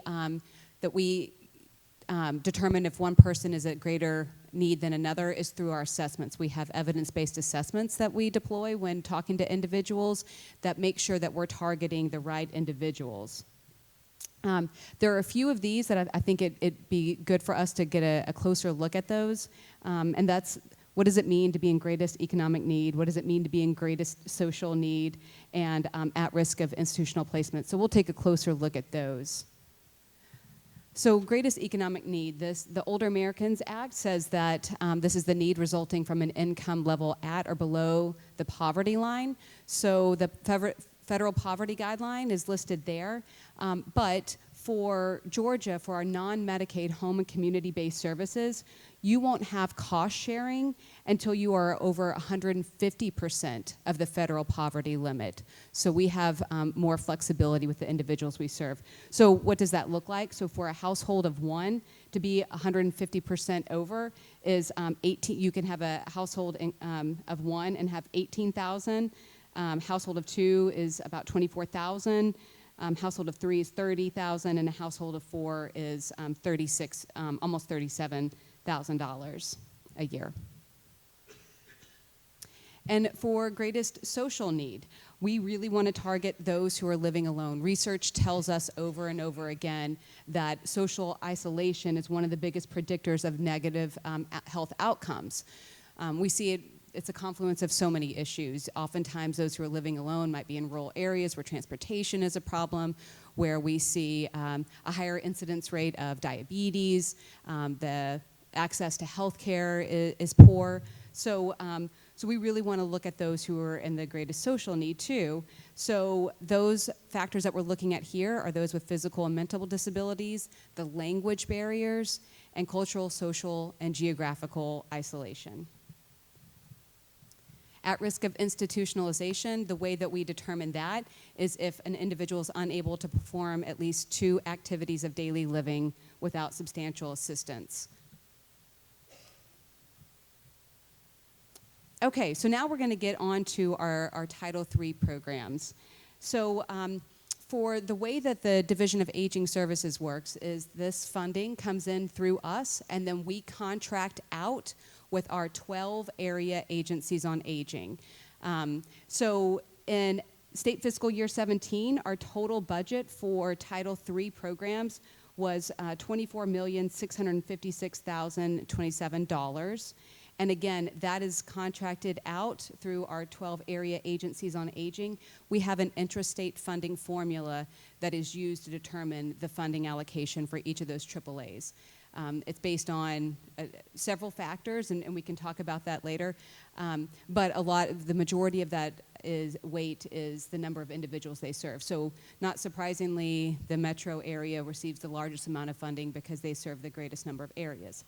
But what has been very interesting to me to watch as our AAAs have evolved is that those that serve fewer numbers of people in our most rural areas, they have gotten the most innovative and have looked for entrepreneurial ways to increase their total amount of money in their budgets. So ways that they've done that is some of the AAAs have said, we can no longer do X program. And so some of our smaller area agencies on aging say, we will take it on, and they'll take over another area's program. So it's been very interesting to watch how our more rural area agencies on aging have evolved and become very innovative. So our Title III-B programs, this is our broadest section of the Older Americans Act, and what you see before you are permissible uses for those Title III-B funds. And for state fiscal year 17, the Title III-B funding was $5,740,163. So what's important to know about Title III-B funds is that these services promote self-sufficiency and independence. And during state fiscal year 17, 30,832 clients received non-Medicaid HCBS home and community-based services, and 16,559 clients received more than one service. Length of stay is the metric that is used to define the return on investment by keeping people in their homes and in the communities. Studies have shown that the longer a person is able to stay in their home with support, the more it saves taxpayers. And so for state fiscal year 17, the average length of stay was 50 months.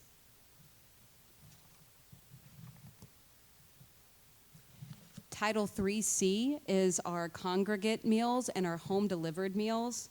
I think you probably all are very well aware of the home-delivered meals. And the congregate meals, perhaps you are as well, but that is basically a site, usually a senior center, where a meal is served. In state fiscal year 17, 3,912,798 total meals were served. So out of that, it was 1,478,000 congregate meals, and the rest were home-delivered meals. So that's about 2,500,000 home-delivered meals.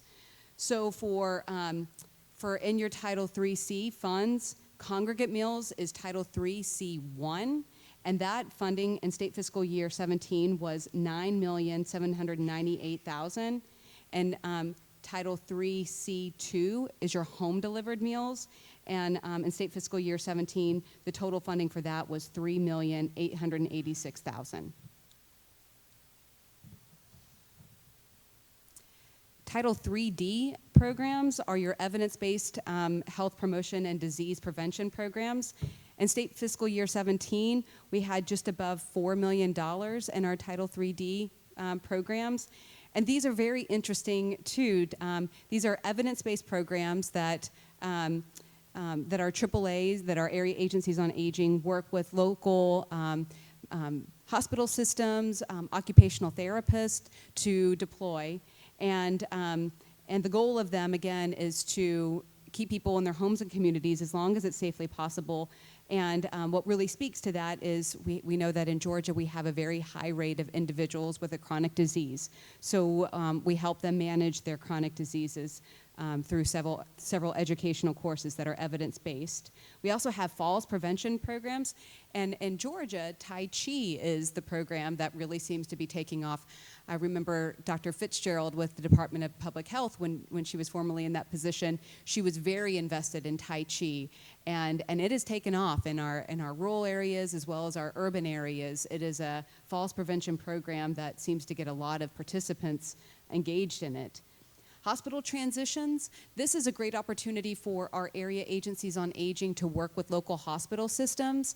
And when an individual is discharged from the hospital, our area agency on aging can prove that we can keep that person out of the hospital, so that they do not readmit too quickly.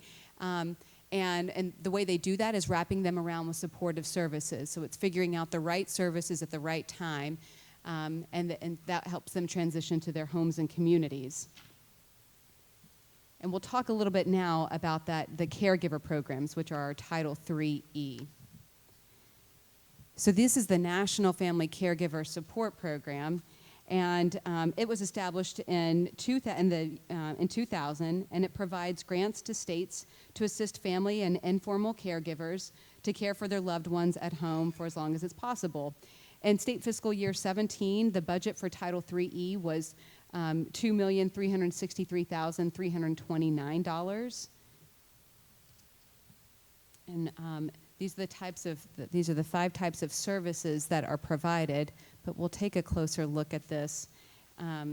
Eligibility for this program, adult family members or other informal caregivers age 18 and older who are providing care to individuals 60 years of age or older. It can also be an adult family member or other informal caregiver age 18 and older providing care to individuals of any age who have Alzheimer's disease or a related disorder. We also serve grandparents and other relatives 55 years of age and older providing care to children under the age of 18, and then grandparents or other relatives 55 and older providing care to adults age 18 to 59 with disabilities. In state fiscal year 17, Georgia reported the following caregiver services were utilized. 37,000 hours of adult daycare, 112,000 hours of respite care service, 20,000 hours of homemaker and personal care, 10,300 hours of material aid and referrals, 839 hours of case management and counseling, and 31,500 home modifications. So what that looks like is the number of caregivers who actually served. So 569 of them got adult daycare for the person that they love. And I don't know if any of you have been impacted by a loved one who has Alzheimer's or related dementia. In our house, my father-in-law has frontotemporal dementia, and adult day is an incredible way for my mother-in-law to stay engaged in the community, to stay involved in the activities that give her meaning, knowing that Mickey is in a place where he is cared for and he's going to be safe for those hours. 1,658 caregivers were able to receive respite care. So again, somebody coming into the home to care for their loved one so that the caregiver, the care partner can go out and do grocery shopping, but stay engaged in the community. Research tells us over and over again that our caregivers are the ones that we need to be supporting in such a strong way. Their health goes down oftentimes quicker than the person for whom they're providing their care. So we are very concerned about our caregivers and want to support them in any way we are able to. And then the last part of the Title IIIE that I touched on was the kinship care.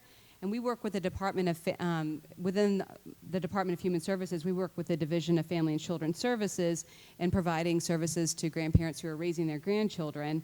And in Georgia, 6 of our area agencies on aging use their Title IIIE dollars to provide kinship care services.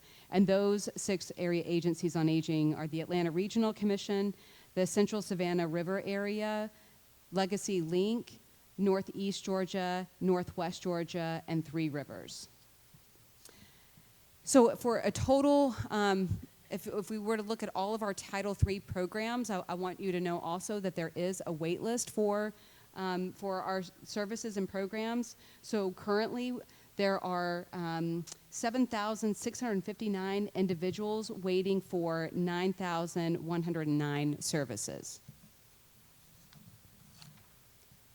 And now we'll move on to our Title V program, which is our Senior Community Service Employment Program, CSEP as we lovingly call it, because that is a very long title. So in state fiscal year 17, we received $1,822,000 for our Title V program. And for this program, participants must be 55, unemployed, and family income of no more than 125% of the federal poverty level.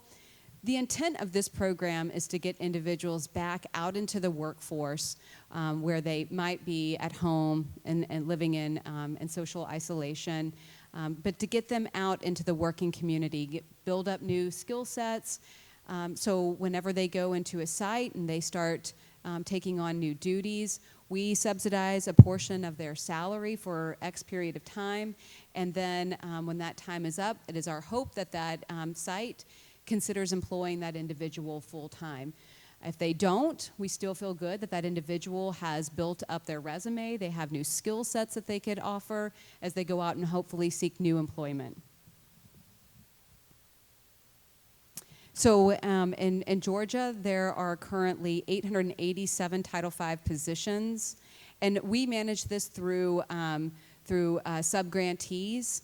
And so the current sub-grantees are down below. You'll see Northeast Georgia Area Agency on Aging, Mercy Care Rome, Three Rivers Regional Commission, and Three Rivers SUIGA. So the last two programs I'm going to talk about are the Money Follows the Person program and our nursing home transitions. These are also programs that we work with our area agencies on aging and also our centers for independent living across the state. So in Georgia, the Money Follows the Person program began in 2008. It was part of a CMS grant to rebalance long-term care. And in Georgia, Georgia's grantee is the Department of Community Health. However, we contract with them to provide options counseling and transition services.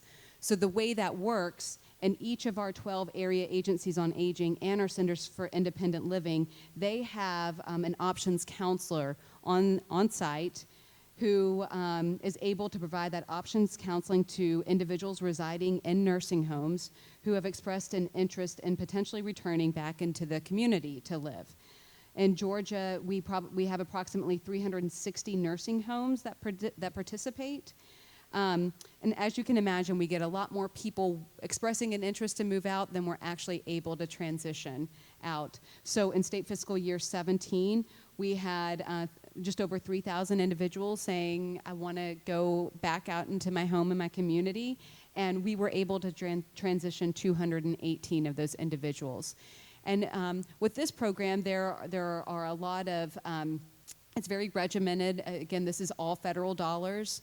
And so the General Assembly and the governor were gracious, and we began in state fiscal year 17, the Nursing Home Transitions Program. And this one is the one that I spoke about at the beginning of my presentation that affords us a lot more flexibility. So these are individuals who have expressed an interest to move back into the community, but they didn't qualify for the Money Follows the Person program. And the budget for this one is $1 million. And in state fiscal year 17, Georgia was able to transition 165 individuals, 55 and older. Again, we had other people who expressed an interest in moving out, and but that's how many we were able to move out. This was a baseline year to see how many we could move out, and we think that we can get even more next year. But it becomes increasingly difficult because you could see that the individuals who potentially were prematurely institutionalized and really could be safely moved back out into their community, there become fewer and fewer of those at some point. And so they get a little bit harder, but I can tell you that our options counselors enjoy the process of following a person and making sure not only they make that initial transition well, but they're able to follow them for a long period of time to make sure that they're able to safely remain in their homes and communities. Housing becomes a problem, as we all know, in our rural areas. If an individual is in a nursing facility and they express an interest for moving out, sometimes if that house has been sold, it's not possible for them to find a safe place to move back out into their homes and communities. There might be a place that's in a different city, but as we all know, you need to move back into a place where you've got good support and services there. So we work very closely with Department of Community Affairs, Department of Behavioral Health and Developmental Disabilities, and of course the Department of Community Health in both of these programs. I'd be happy to take any questions that you might have. Sharon. Abby, Yes. thank you for your presentation. Thank you. I'm hearing the ARC, when you said you have 12 groups that you delegate the money to? Right. Okay. Is it my understanding that in the metro area, it's the ARC that gets the... That's right. They're the Area Agency on Aging for Metro. Okay. what I'm hearing is they keep an extraordinary, larger amount of the funds that don't go out into the community for administration, all right? Mhm. Do you know how much the ARC gets? I could give you their allocation. I don't have it with me, but I could get you that. And they are permitted to keep a certain amount. I think it's 10% in indirect. ARC is a little bit different because they can take a layer off for administrative purposes, which all the other 12 area agencies on aging are permitted to do as well. But also, as they go down to the county level, they take a layer off there too, which makes them different than our other 11 area agencies on aging. Well, why is that permitted? And isn't there a better system? We're talking, because I think we're talking millions of dollars. Why are they allowed to do that? And do they do that in other areas? They don't do it at the county level, and we will follow up about this. The federal guidelines give them the ability to take the indirect costs, which all of the other 12 do. But I can't speak to the county level, how and when that was ever permitted. But do the feds say we have to do it that way? You're allowed to take up to an X amount off for administrative purposes. So all of them take a different amount off the top.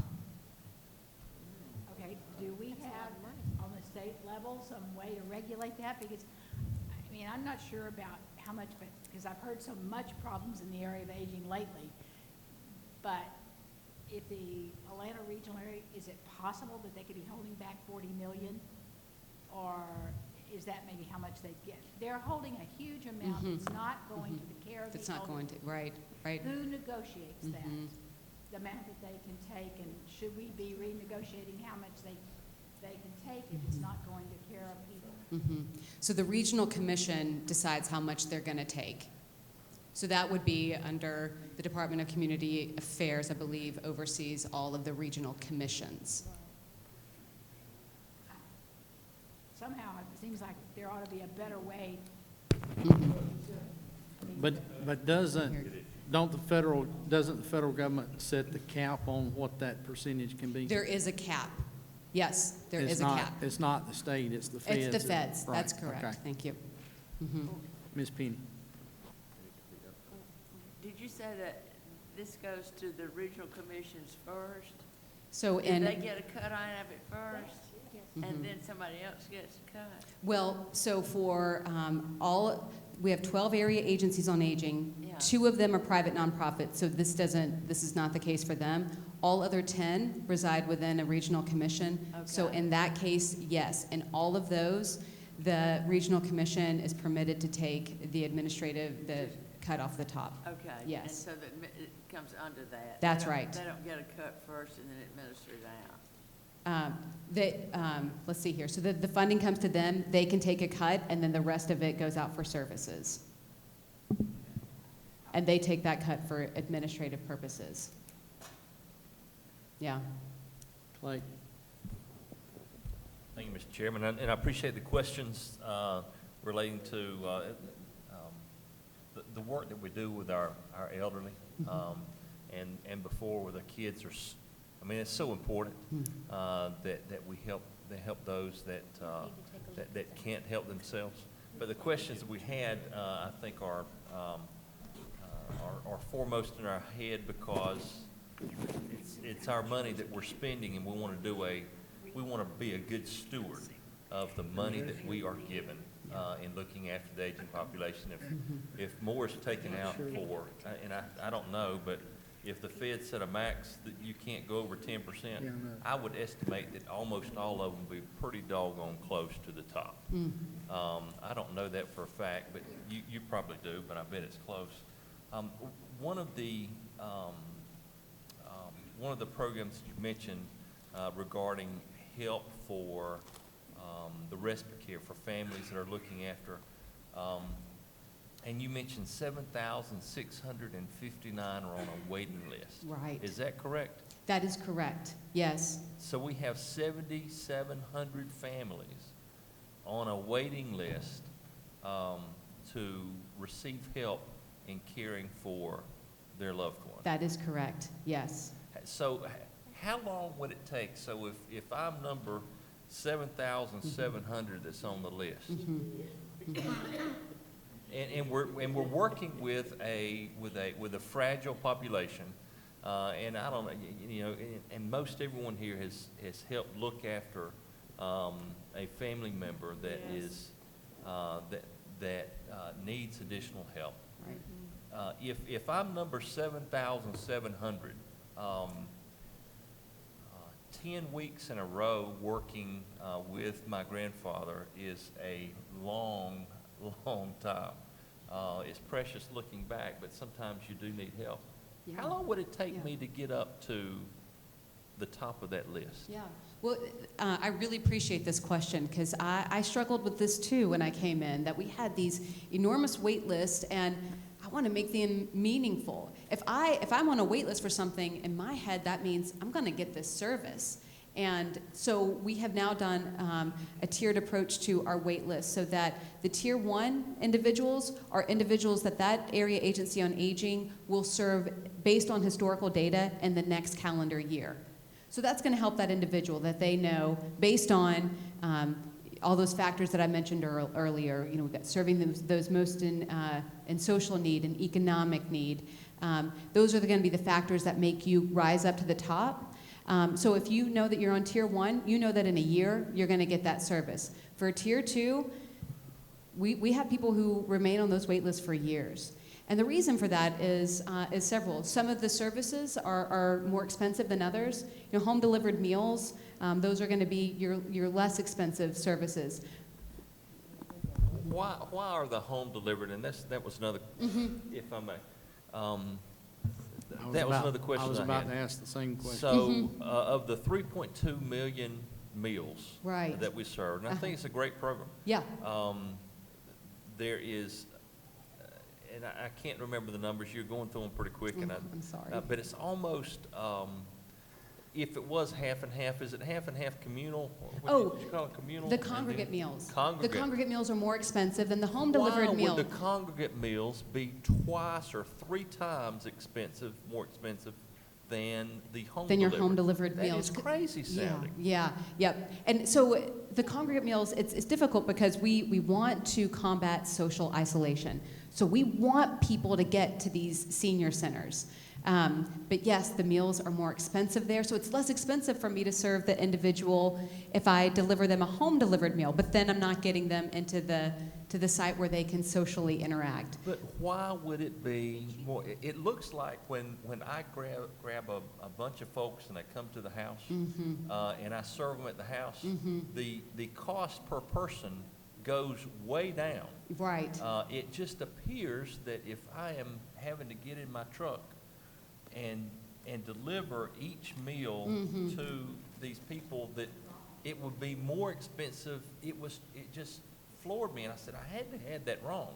That it's 3 times as expensive to do the congregate meals per meal as the home delivered. Are they eating more? Do they eat better?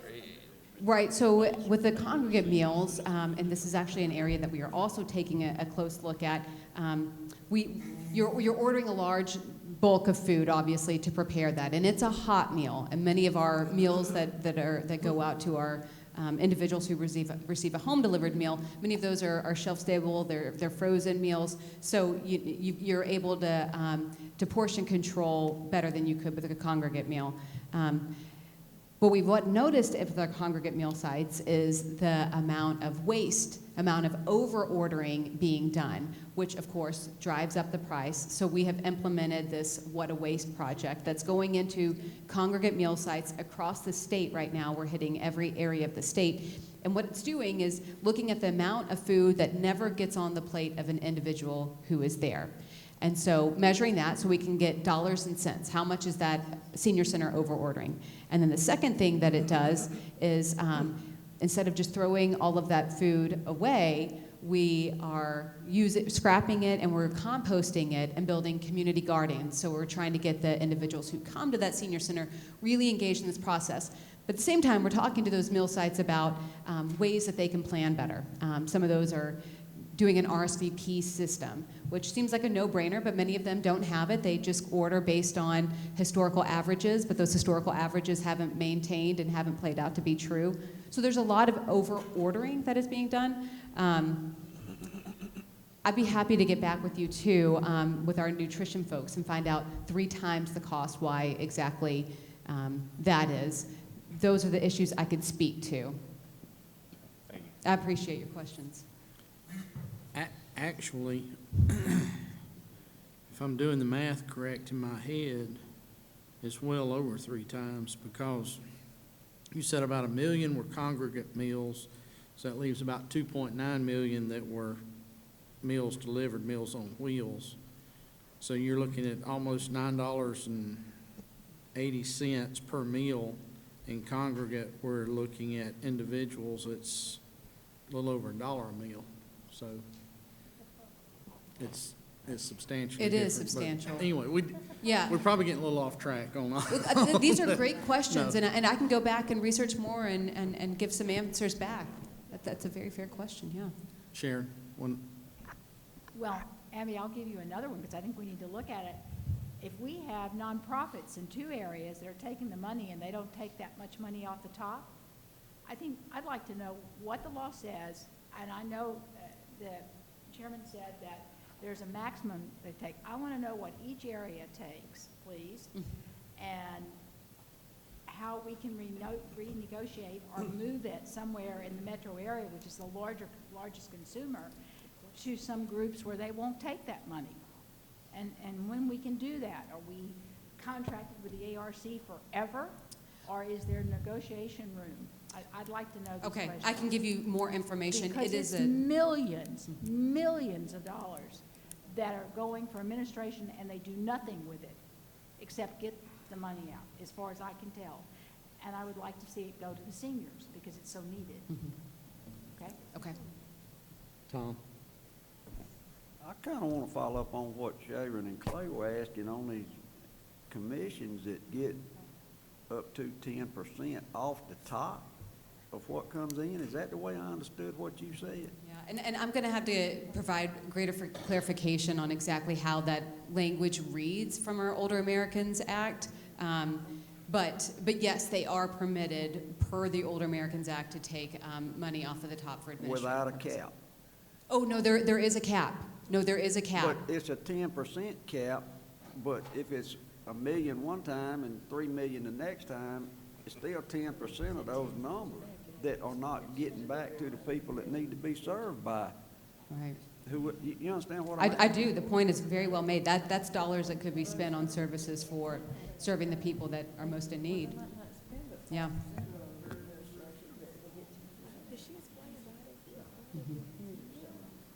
Okay, any other questions? Abby, thank you very much. Okay. Great job. Thank you, Chairman.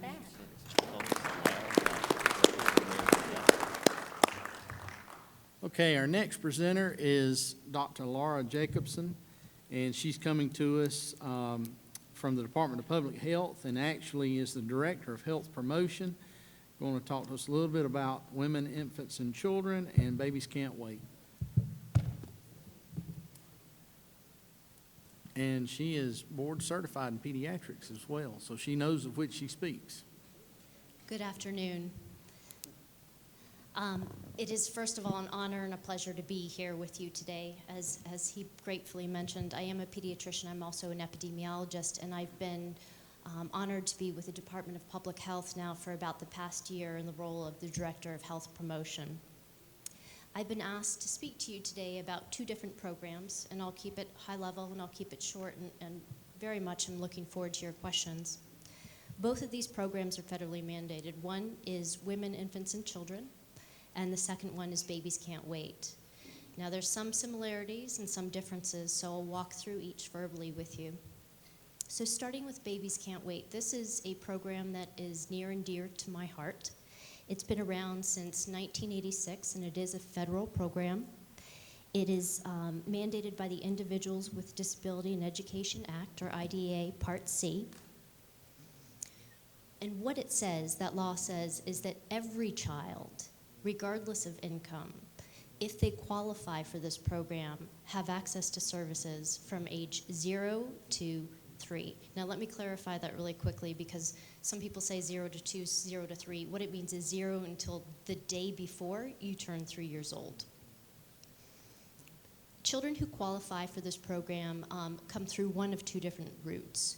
One is children may have a medical condition which predisposes them to having a developmental disability over time.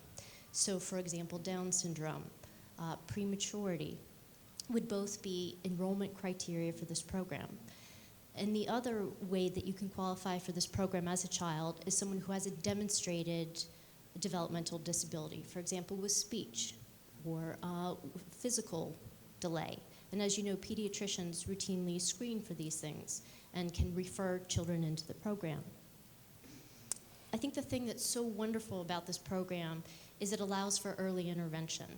So by being able to provide services in the natural environment, in the home, children are able to have access to physical therapy services, speech services, occupational services, audiology, service coordination, where the family can participate in this, and you do it at an age, most importantly, where you can make a long-term impact. The earlier you intervene with developmental disabilities, the better the long-term outcome will be for that individual, and also the lower long-term costs that you'll have to provide services for that individual.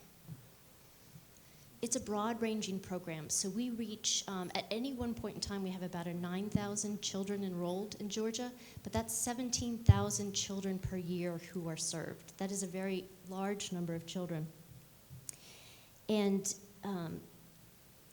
eligibility, as I mentioned, it starts with medical criteria. There are no financial criteria, and this differentiates Babies Can't Wait from most other federal programs. So, for example, regardless of your parental income, you qualify for this service. Now, for example, I may have private insurance, you qualify. You may have Medicaid, you qualify. You may have no insurance.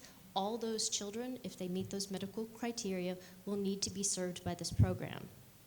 However, there is something called a family cost participation. So I think of this as a sliding scale. So it depends on if the number of children you have in your family, the total income for your family, and if you have any additional qualifiers. For example, we have additional medical costs. And you look at a graph and you determine what percentage of that cost participation will that family have to provide when it's not covered by insurance. Now that's really, really complicated, so what I like to do is take a moment to just go through a couple examples here. Okay, so for example, we have Latoya and her son, Jamie, who needs to participate in this program for physical therapy. Now, Latoya is the head of a household, a family of 4. Her total family income is $75,000. She has private insurance. Now, she has a choice with this program, and again, this is federally regulated. Do I use my private insurance, or do I choose not to? And I think this surprises a lot of people about the program.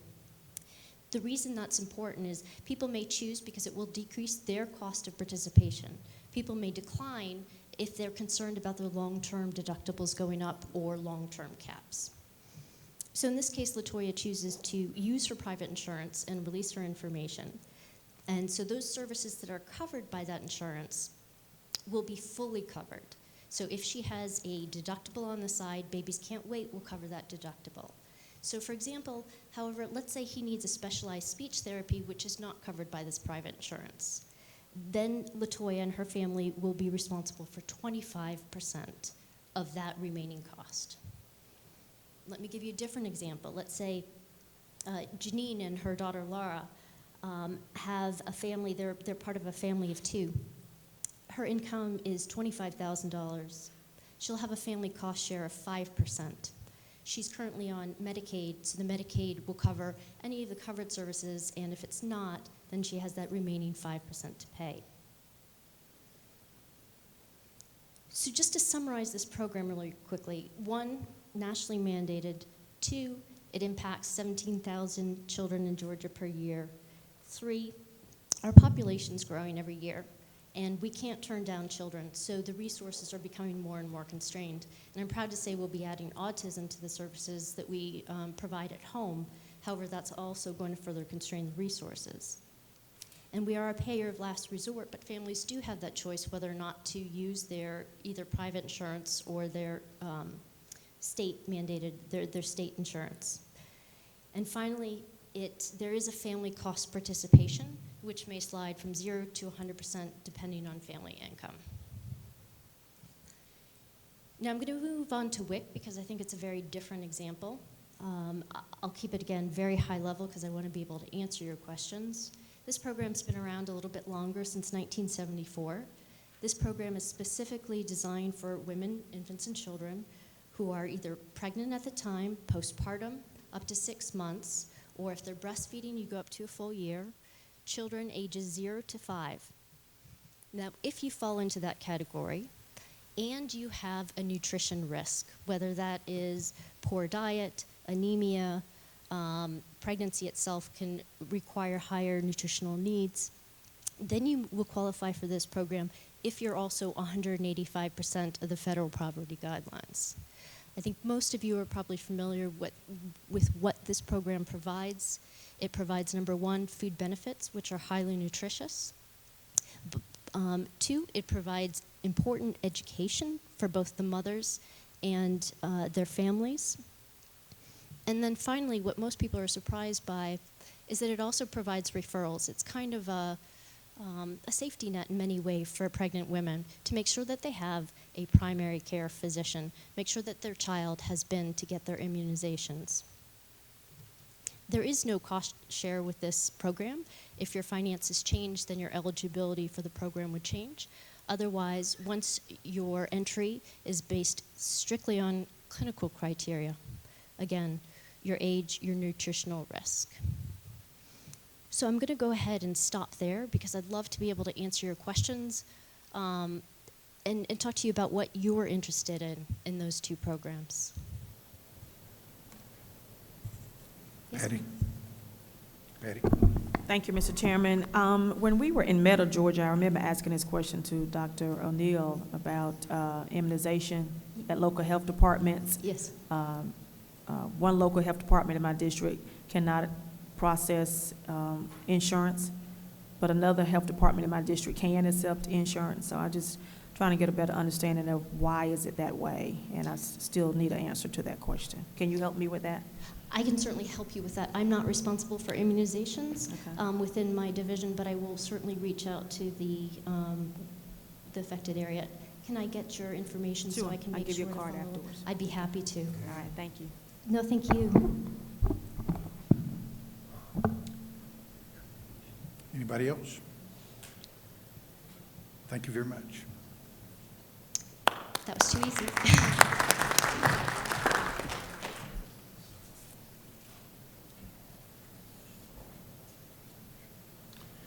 All right, next we've got,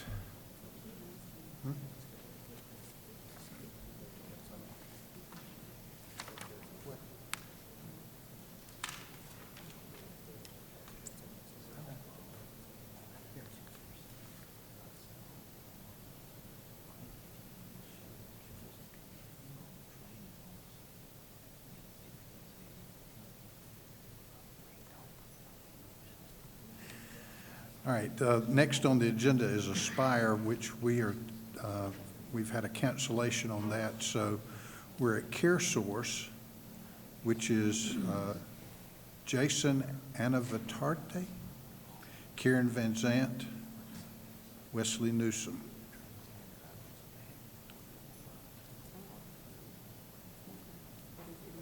Did I do good?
Good afternoon, Chairman, Committee. My name is Jason Avatardi. I'm the Director of Advocacy and Development for CareSource Georgia. And we're here to talk about moving folks off of Medicaid into employment. I have a couple of guests, one colleague and one that's a community and business partner. First, I want to introduce Wes Newcomb, who's with Onshore from Tattnall County, Georgia, one of our partners in the community that we do work with in terms of our life services program, and then also Karin Van Zant, who's our Vice President of Life Services for CareSource. Also, I just want to recognize just briefly Bobby Jones, who's our health plan president, is in the back of the room, and also Jason Bearden, who's our Vice President of Operations for CareSource. So I'm going to turn it over to Wes and let him kind of kick things off. Thank you. Onshore Outsourcing, as Jason mentioned, is based in Glenville, Georgia, Tattnall County, and it's a mission-based company that's different than what you might expect when you hear the word outsourcing. Our mission and our goal is to keep jobs in rural parts of the United States by bringing skills and jobs that otherwise would not have been available to people in those areas. Internally, we always like to think of it as major cities and big cities often have a monopoly on opportunity, but they don't have a monopoly on talent. So what we do is we go into these small communities and we tap into the talent that's available that other people really haven't gotten a chance to make use of. So we really are what our name suggests. We are an outsourcing company, so as major companies want to outsource some of their IT services, they will often reach out to offshore companies based in China or India because they can get those services fairly cheap. What we've done is we've reached into rural America and we compete with those offshore companies by going into rural communities, and basically our business model is to find a city that has about 5,000 to 10,000 people. It's about 100 miles away from any other major city, and by doing that we can recruit in the local areas by participating in local job fairs, working with partners like CareSource, working with local high school counselors for people that aren't sure what they want to do after high school, and we recruit those applicants, we bring them in-house, we host our proprietary boot camps where we train them on software development, tech support, and software QA development or software QA testing. So we're training them on skills that are highly desirable and don't really require you to be anywhere other than somewhere that has really a high-speed internet connection.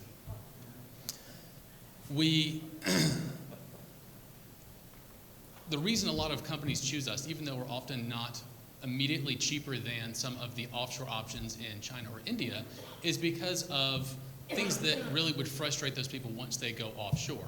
We have a common language with our customers. We have similar time zones. I think all of our clients were obviously within 3 time zones. Most of them are Eastern and Central time zone based.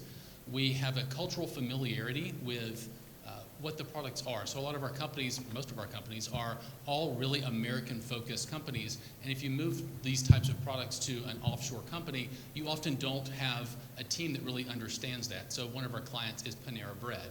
If you go into India and working with a small team there, they probably have no clue what that is, or insurance companies, or healthcare companies. They really don't understand our systems, whereas our employees already understand that, they already speak the language, and as our clients want to come visit us, we're a short drive or a short fly away, so it's much easier to go 2 hours into rural America to our locations rather than making a trip halfway across the world to actually see where your team is. We focus on software development, and we often focus on working with companies that are moving into other platforms, and we will basically take care of their legacy systems while they move on to some of the higher level, higher tier development, and they will give us the work to work on their legacy systems to keep that moving until their new programs are up and running. We do a lot of quality assurance testing, and we do a lot of Tier 1, Tier 2, and Tier 3 tech support, and we often offer that at 24/7. So if people need full-time availability for tech support agents, we do that.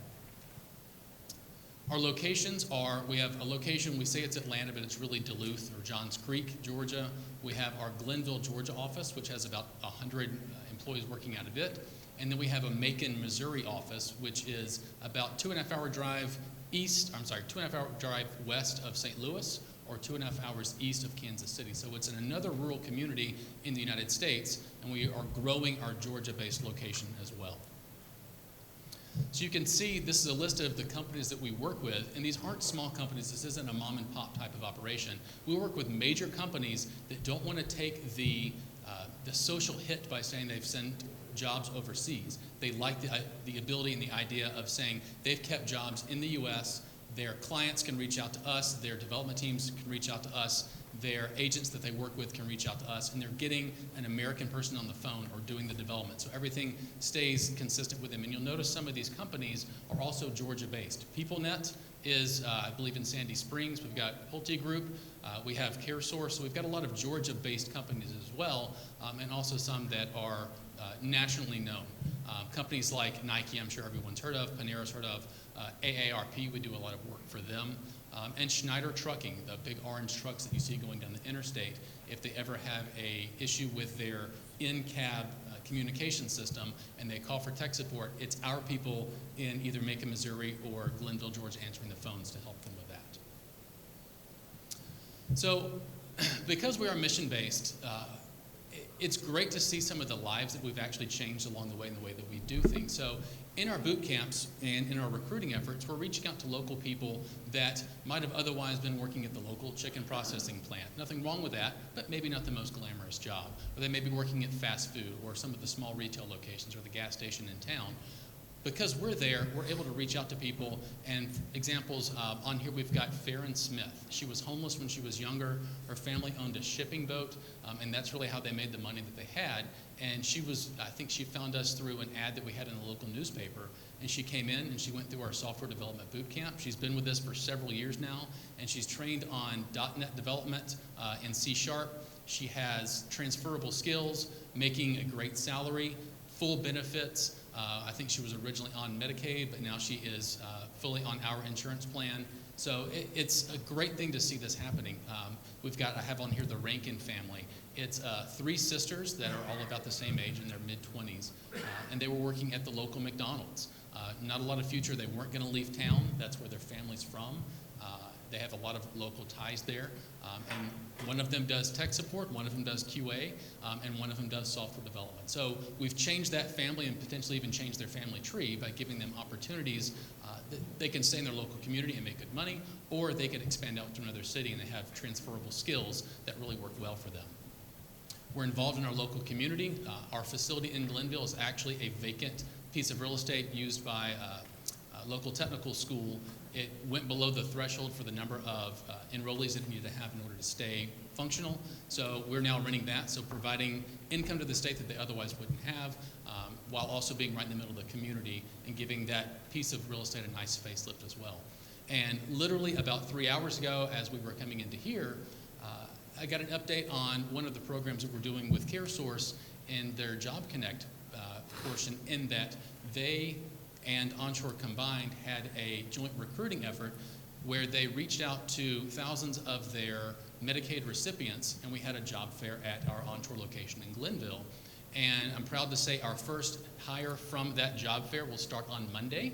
She's making a nice salary. She'll have benefits in 30 days. And she's been trained. She's made it through our boot camp. She's been trained on Tier 1 tech support and actually working for PeopleNet, which is one of our Georgia-based companies. So we've got a lot of great things going on in the way that we do this. We've got a lot of great partners. And it's a new way of looking at outsourcing by keeping jobs local and rural and making the most of the talent that we have in these small towns.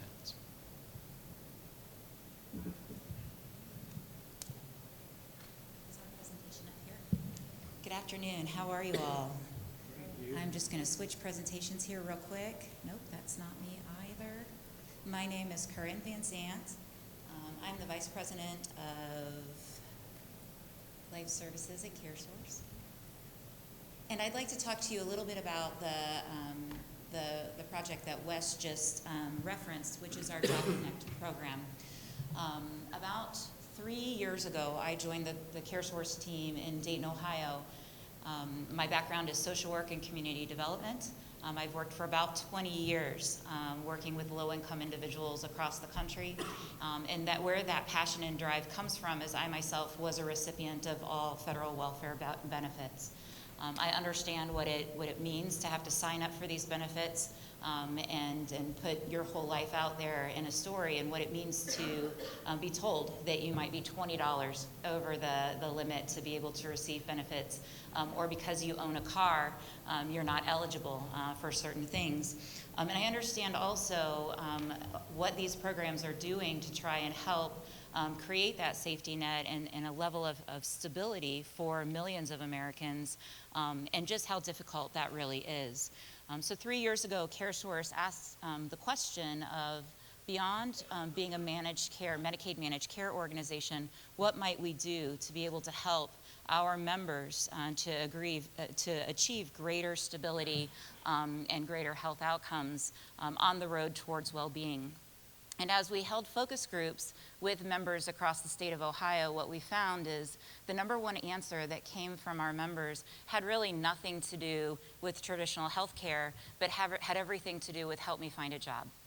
And so if we think about it ourselves, if today we found out that we no longer had a paycheck or we no longer had access to our bank accounts, how might that affect our overall health and well-being in the short run? But when you think about some of these families who are on their third or fourth generation of living subsidized or living without, you can see how that would lead to increases in chronic disease and increases in instability among those families. We started to look at what were all of the programs that our Medicaid recipients were benefiting from and participating in. And this is a depiction from the Ways and Means Committee in Washington, D.C. of the 80 means-tested, federally funded anti-poverty programs. Last year, the culmination of these 80 programs cost about $1.3 trillion.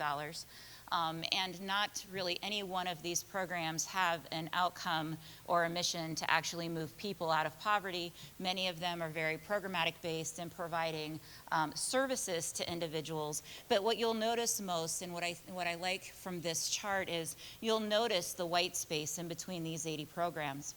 And it's that white space that we're really trying to tackle for our CareSource members, is there isn't any one entity that has been charged to coordinate care across these variety of programs.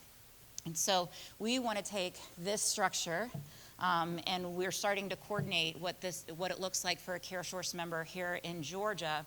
This is more of what we're trying to do. And so you'll see our member is in the middle. We know that on average, the average Medicaid recipient in the United States is also receiving 7 to 10 additional programs, either state or county programs, in order to help them maintain from month to month. And I emphasize maintain in a provocative way because most of our members are not moving off of our programs. And even the way that the funding is delegated out to the MCOs or through the Medicaid program, we are paid on a per member per month. And so as members stay on the Medicaid program, we then are paid to manage their care. But there isn't really a way in which to envision what could happen if we actually moved people off. And yet we know that of the 73 million Americans that receive Medicaid services, a portion of them are healthy, are young, and most likely could move into the corporate or the private sector and into employer-sponsored insurance. So that's the work that we're doing in our Life Services and Job Connect program. We want to look at how, under our Medicaid umbrella, do we start to address not just the physical and behavioral health, but also the social and economic health of our members. And if we were to fill the white space, much like our coordinated care model does in the healthcare sector, fill the white space between providers and programs and pharmacies and all of those professionals, how might we actually be able to transition members from Medicaid into employer-sponsored insurance? So how is our jobs program or workforce development unique? How does it differ from the traditional workforce development programs out there? And let me be clear, we're not saying that the traditional workforce development programs aren't working. They are. They are helping millions of people to increase their job training skills. There's millions of dollars that are being targeted to helping get people into school or into job training. They're working with lots of employers to understand what the employer's needs are and how to create pathways for more people to be able to fill those needs. But one of the things that is absent from the workforce development structure as it is today is the lack of understanding and knowledge and data around physical and behavioral health issues that are happening with those that are chronically unemployed.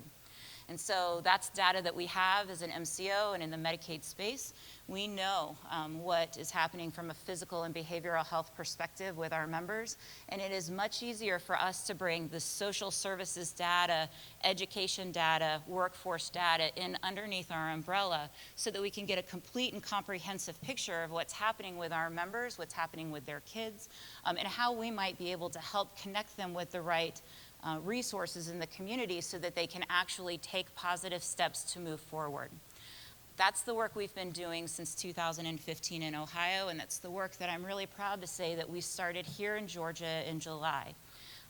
In our Georgia market, we have approximately 215,000 members who are on a CareSource plan today. Of that, 60% of those members, or approximately 130,000 of those members, live in rural Georgia. And we think about those families and those lives in rural Georgia, as we are able to attach what's happening with them from a physical and a behavioral health perspective and bring in socioeconomic data into their case files, it gives us a pretty clear picture of the percentage of our members that we might get to an employer partner like Onshore. Through 6 or 8 weeks worth of skills training, could be making $12, $13 an hour without having to relocate into a metropolitan area and providing a really in-demand skill through IT services. We also know and have had a lot of success just in the short amount of time that we've been working with our Georgia membership in helping our members, especially our young moms who are on our plan who are pregnant, to complete their education with GED skills and making sure that they know how important a GED is to their overall economic stability moving forward, especially for those that are new parents. There are 3 ways that we measure our outcomes on this. I'm kind of a data geek, and I kind of believe that if you don't have the data to prove what you're doing is actually making a positive impact, then you shouldn't be doing it. I've worked a lot in the social services and nonprofit sector, and I know that a lot of times that's the missing link for many of those programs is they just do not focus on the data and focus on outcomes. They more focus on program delivery. And so 3 years ago, we decided that we would put a robust data collection system in place. And we're looking at data across 3 spectrums. One is the individual. We want to know that our members' lives are actually getting better. Then we want to look at kind of across the board our health outcomes. We are a health insurance company. Are our health outcomes actually getting better? And then we want to look at the community and state outcomes across the board with those 7 to 10 different programs. So this is a snapshot of our data from the pilot that's been running the longest in 9 counties in Ohio. You can see we've worked with just over 5,000 members as of the end of October, beginning of November. Of those, about 30% of the folks that attended a job fair or one of our health fairs in the community actually enrolled with a life coach. And we have certified life coaches here in Georgia that are working with Georgia members. And they look at not just what's happening in the clinical space as our care managers do, but really across the board what's happening with those members. As those members start to connect with their life coach, we're assessing them on their education levels. We're looking at what is their housing stability. And then the other big barrier that tends to be one of the things that's hard to overcome is transportation, particularly in the rural parts of our states. So we've made a enhanced benefit where we're actually helping to transport our folks to education and employment opportunities for a limited period of time in order to be able to jumpstart these and address these barriers. Of the members that are in life coaching, you'll see 41% are already employed. And our average length of time from the day they opt in to the day the first job offer comes isn't as long as you might think. It's 57 days. And you think about if you're the 3rd or 4th generation that may be living subsidized and utilizing food stamps and living on cash assistance, 2 months worth of your life is not a long amount of time to truly be able to address some of the systemic barriers that are happening. I truly believe that it's not as long as we would think because we do have the physical and behavioral health data to look at first before trying to push or move people into an education or employment type of situation. when we kind of get the steps out of order, we think of Maslow's hierarchy of order, if we get the steps out of order and we put somebody who's really not prepared to move into employment before addressing behavioral health or mental health concerns, that's where we're going to see that churn, and that person's just going to stay in poverty. It's also where we're going to see the employer friction. When we hear employers say they can't find anybody that wants a job, we can't get anybody that can pass a drug screen, we're doing the pre-vetting for our employers first. The best part of this, and I know I'm probably way over my time, so I will wrap this up very quickly, I promise, is our retention rate. And so I think, again, between having the physical behavioral health and the social data of our members, 85% of our members are staying on the job at 90 days. When we go out at 6 months, it's about 82%. And so now we have employers that are actually calling us to say, we want to work with CareSource members. You guys are a much better bet than folks that are coming in off the streets, and the retention is quite amazing. We've also looked at our healthcare impacts, and so one of our tasks as a managed care plan is to truly manage care. And so we took a snapshot of our members that have been working with life coaches to see what was happening with their health data and what if we were having a positive impact on their health behaviors. And what we saw from those members when we looked at 6 months of their data and claims prior to enrolling in Job Connect and then 6 months past is we are seeing a reduction in ED utilization, we're seeing a reduction in outpatient spend, and we're also we're seeing an increase in medication adherence and medication spend. We wanted to dive into that data a little bit more and found out that the majority of the folks that were now filling their prescriptions after working with a life coach knew they needed prescriptions beforehand. So this wasn't new diagnosis, this wasn't new data for them, but for some reason there's a new driver that's getting them to fill their prescriptions on a more regular basis and take them. We believe that it's because of the purpose, is when you have a reason to get out of bed in the morning, like a job, and you know that maintaining your own health in order to earn that paycheck means that you kind of start factoring in when you're going to stop at the pharmacy and pick up your prescriptions. And then lastly, as we look across not just the Medicaid program, but the other 7 to 10 programs, we wanted to take a snapshot of what really could the state be saving if we were to do this at scale, if we were able to really work with large populations across our states. And when we wrap in what SNAP benefits look like and TANF benefits and housing benefits look like with the work that we're doing with our Medicaid recipients, on average, at the end of the year, we have the potential to save nearly $25,000 per person that we move into employer-sponsored insurance and are able to retain. So I appreciate the time today to share a little bit about the work that we're doing at CareSource, the work we're doing here in Georgia, and would welcome any questions.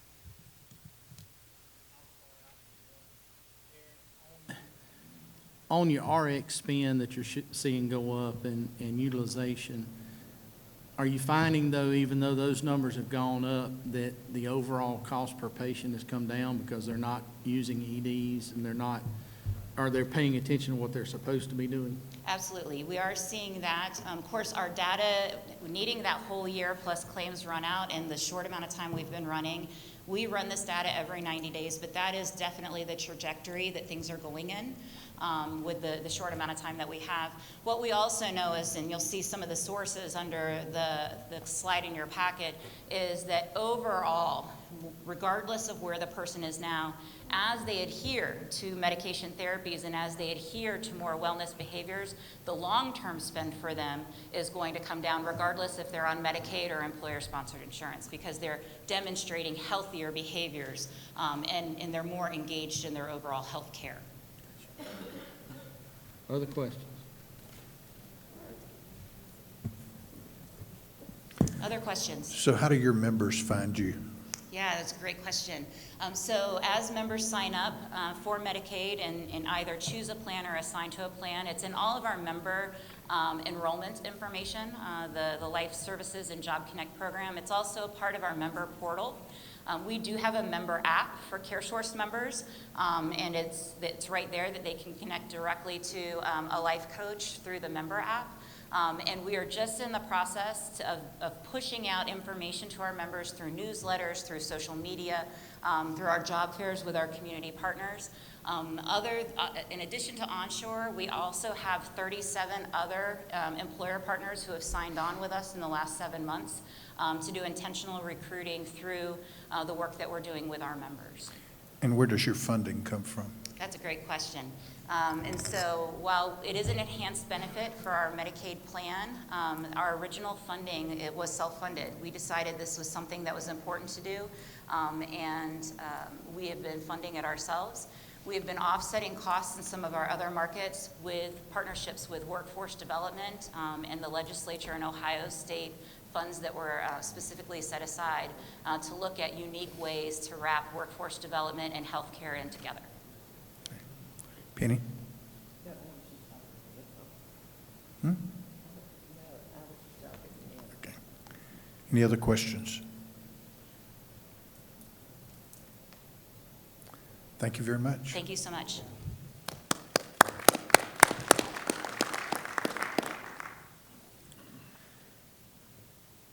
Linda Manis.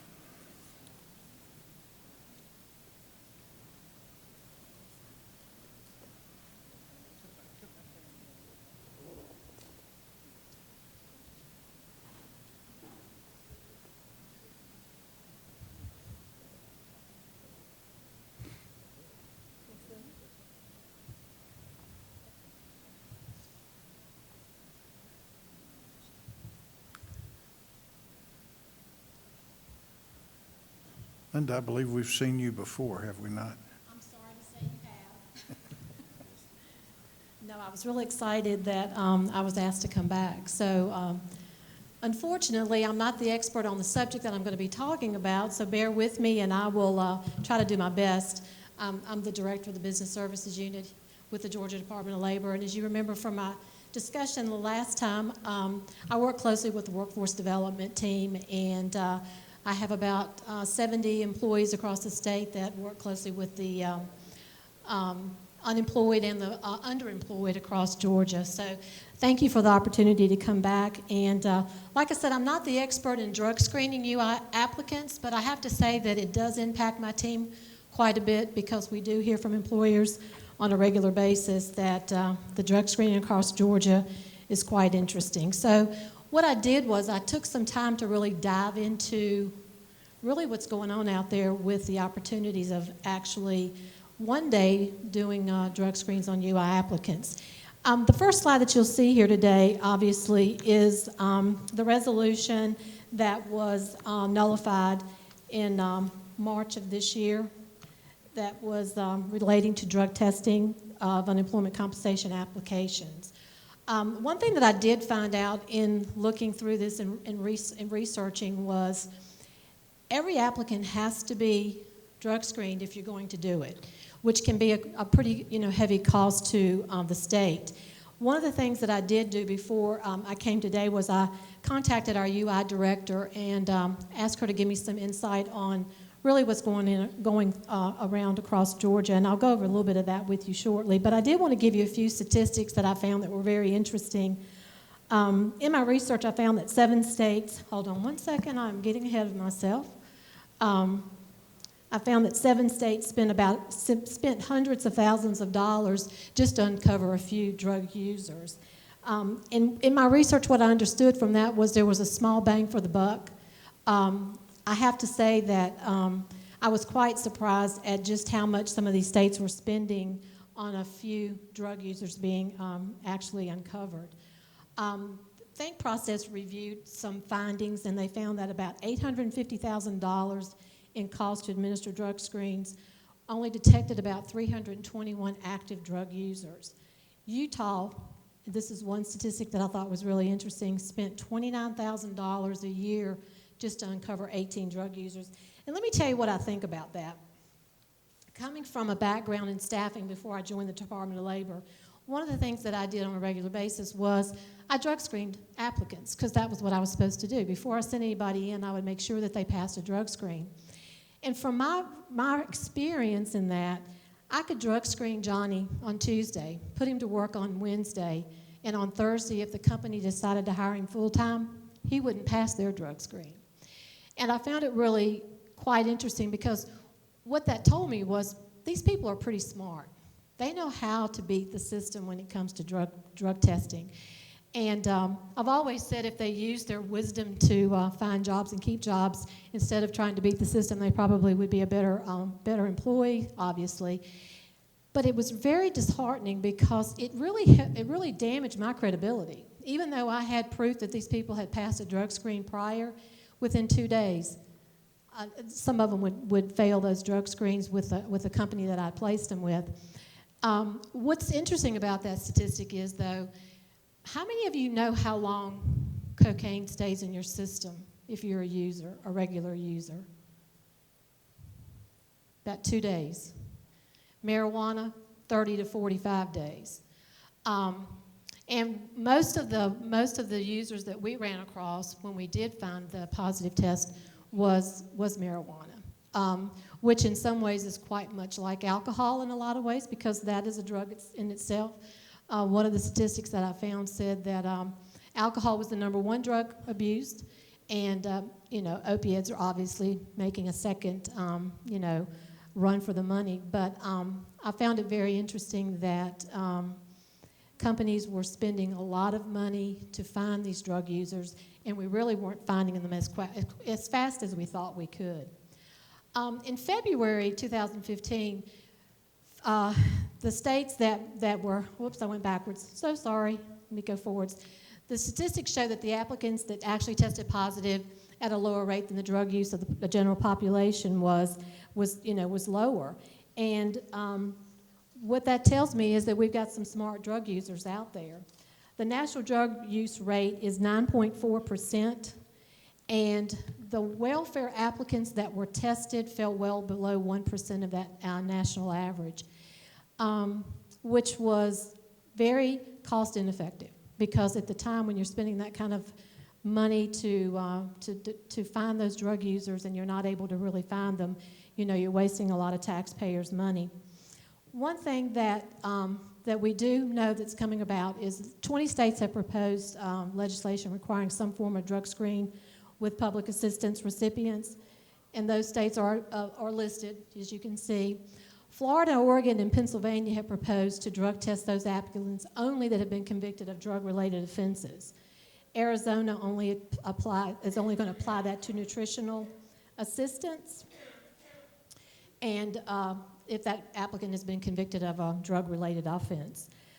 What I found out for the state of Georgia was all states are permitted to drug test a UI applicant as an eligibility requirement, but there are conditions to that. If that employee was terminated from his or her most recent employer because of an unlawful use of controlled substance, they could be drug tested.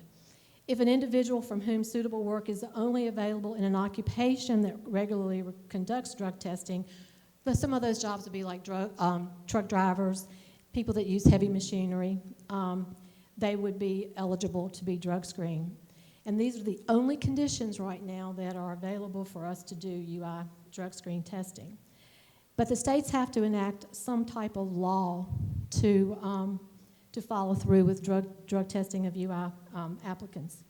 Drug testing is an expense at the state, and it cannot be passed on to the UI applicant, which is a real problem because that's going to be a huge cost to the state of Georgia if we decide we're going to start doing that. Drug testing is only permissible when an individual has submitted an initial UI application. And let me just tell you, the last couple of weeks I've been getting a lot of calls from employers that are laying off. And we're seeing the increase a little bit each month in the UI claims, which means that more UI applicants are coming in, filing claims, which would mean more money if we were to start doing a drug screen type of testing with those applicants. Once an individual has applied for UI and has been found eligible to receive UI, a state cannot require a second drug screen. That's a real issue because that goes back to what I said about when I would send an employee into a company 2 days after I drug screen them. If you're only going to test them that one time and they pass, and let's just say that they know how to beat the system, then they've got an easy ride the rest of the way. You can't go back and retest those folks. The UI claims for October of this year so far have been around 29,000. For the month of September, we had about 25,000, so you can see a little tick marking going up a little bit. But let me talk to you about it just from a personal level and from a workforce development level. The business services unit, as you know, as I told you the last time I was here, we have the boots on the ground, and our job is to try to find the right candidates for our employers. And the one thing that we hear over and over and over is drug screening. And since we do not drug screen, that's a cost that we cannot incur. We have no way of knowing if these good applicants that we think are good are going into these companies and drug screening and passing or failing. One of the problems with that is employers don't tell us. We have no way of making an employer tell us if a candidate that we sent them actually failed a drug screen or not. It would be a very good opportunity for us if we knew from those employers, those candidates that do not pass those drug screens, but that's not something that we can require of them to do. It's very easy to flush the drugs out of your system, from what I understand, don't know. But, the military does require random drug screens, and maybe that's something we could do down the road. I do know that it's going to be a state funding issue. I do know that it's going to cost the state some big bucks to do it. Is it going to catch enough people to be the win-win that we're looking for? I really don't know. My guess is, just based on my experience as an employer myself, probably not. But I do know from a personal level and a level of working closely with employers, it is an epidemic in a lot of ways. And it's not just blue collar. You'd be surprised at the white collar folks out there that are just as guilty. I think we tend to think of drug users in that blue collar, lower income realm, and it's not the case anymore. I think we're seeing as many white collar workers as we've seen blue collar workers over the course of the decade. So it is a problem. It's one that we face every day. It's one that we have no answers for right now for employers. We do the best we can to find the right candidate, but at the end of the day, we have no way of knowing whether they can pass a drug screen or not. We ask them if you can. Of course, the answer is yes. Is there any way for us to guarantee that when we send them home? Absolutely not. The average cost for a drug screen is around $20, $25. And if you do that, if you do the math on that, and I haven't because I just know it's staggering in my mind, that is a pretty chunk of money. I did get on a blog last night, and I got to tell you that either you are against this or you are for it. There is no medium lane on this one at all. People have great opinions about it. I didn't put mine out there. I just kind of followed along and read the comments. And it was really interesting to see where people are on this. Like I said, either you're 100% for it or, you really don't have any dog in that fight at all. It's really hard to put pretty lipstick on this pig because it's an ugly one. And I know that it's one that you guys are passionate about. I know that it's something that y'all have talked about and y'all have wanted to make some strides in. And don't know that I've given you any information that gives you any pleasure or any hope in knowing that's going to happen at a low cost to the state. But at the end of the day, other states have tried it. It has not been cost effective. We have a really good work relationship with the Texas Workforce Commission, and I contacted their CEO. He's a really good friend of mine, and I said, so what is Texas doing? He said, well, Texas is still on the brink of trying it.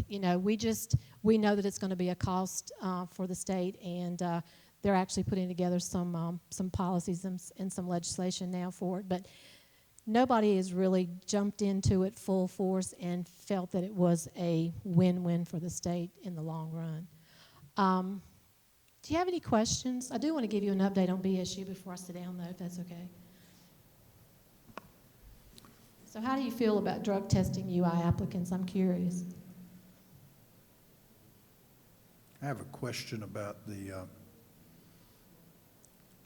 whether we drug test or not. What would be the problem with requiring employers to report failed drug tests so that, I mean, it saves the state money because you don't Absolutely. have to test people. Absolutely. But also if the state is either paying benefits or you certainly, if somebody can't pass a drug test, you don't want to be continuing to send them out for job interviews. Well, and they obviously don't qualify to even draw unemployment because they're not willing to work, they're not able to work, and they're not ready to work. I mean, clearly that's the case. If they do lose their job because of a substance problem, they are not eligible for unemployment. It's very important that employers make sure that they report that information. I always reported it to the Department of Labor when I was in the business, when I had failed drug screens, because a lot of those folks came from the Department of Labor, because, I mean, they go and that's where they look for their jobs. I think that's a great start. I think that's the right way to have the first conversation. It's a partnership with the state if the employers are buying into at least notifying the Department of Labor that, you know, they've had some failed drug screens and who they are, particularly if they're people that we're sending them, because we don't have the avenue to drug screen folks before we send them in. So I think that would be a good idea. All right, questions? So an update from my last meeting with you guys, if you don't mind. I wanted to let you know, Clay, you'll be happy to hear this. I'm going to be working with some of the local technical colleges to get some folks into some of their fast track programs. I actually have my first meeting next week with one of them, and we're going to be working real closely to try to help do some screening and recruiting for them. They're struggling with getting folks in their programs, and we are going to be making some strides in trying to get that going so that some of these smaller communities that are really struggling with unemployment right now will benefit from that. So we're making strides in that avenue. Thank you very much. Appreciate it. Thank you.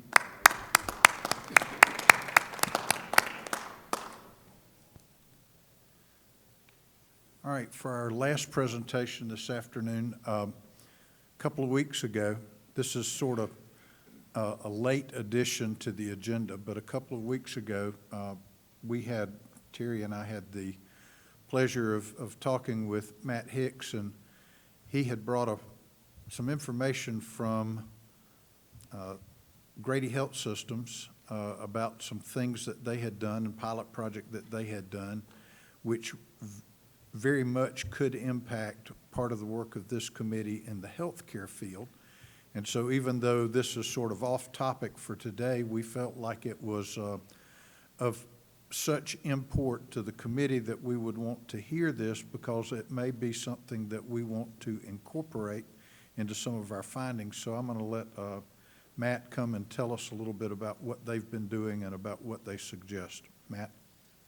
Good afternoon, and thank you for that introduction. My name, as you said, is Matt Hicks. I'm with Grady Health System. I've been with Grady for about 6 years. Prior to that, I was with ACCG, working on economic development and transportation issues. So I certainly understand the connection between economic development and healthcare. One of the questions you might ask is why would Grady, the largest hospital in the state that's based out of Atlanta, be coming and addressing the Rural Development Council? And just wanted to give you a little bit of information about us that you may not know. We do serve patients from all 159 counties each year. 25% of the physicians in the state train at Grady at some point during their training. We run the Georgia Poison Center. If you call Georgia Poison Control, you're actually calling Grady and speaking with our toxicologists. We do run one of the 2 burn centers in the state. The other is in Augusta. Our stroke capacity, we have transfers from over 70 hospitals in Georgia and surrounding states for stroke care. We're also the 2nd largest behavioral health provider in Georgia after the correction system. We had over 80,000 behavioral health visits last year. Overall, our scale is large. We have about 620,000 visits a year. And we've also grown in Georgia where we run EMS. We run 911 EMS services in 11 rural counties, mostly in southwest Georgia, but some in middle Georgia. And most importantly, our similarity with rural hospitals is about our payer mix. Our payer mix is about 30% uninsured and about 25-26% Medicaid. And just like rural hospitals, we have high Medicaid and high uninsured volumes, and so policy around that really affects us similarly. So we have an interest in statewide healthcare policy. We have a proposal. We know you've heard a lot of concerns while you've been going around the state, and we wanted to bring a solution to you. But before we get into that, I wanted to introduce my colleague, Shannon Sale. She's the brains behind the operation and is Chief Strategy Officer at Grady.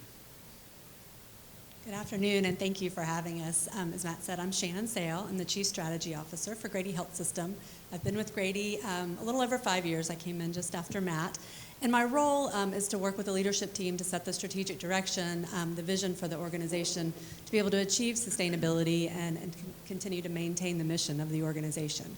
Prior to joining Grady, I consulted for 13 years to hospitals and health systems across the country in urban markets that are faced with demographic and infrastructure challenges, and in rural markets that are faced with physician recruitment challenges and in out-migration, and worked on strategies for across both of those settings.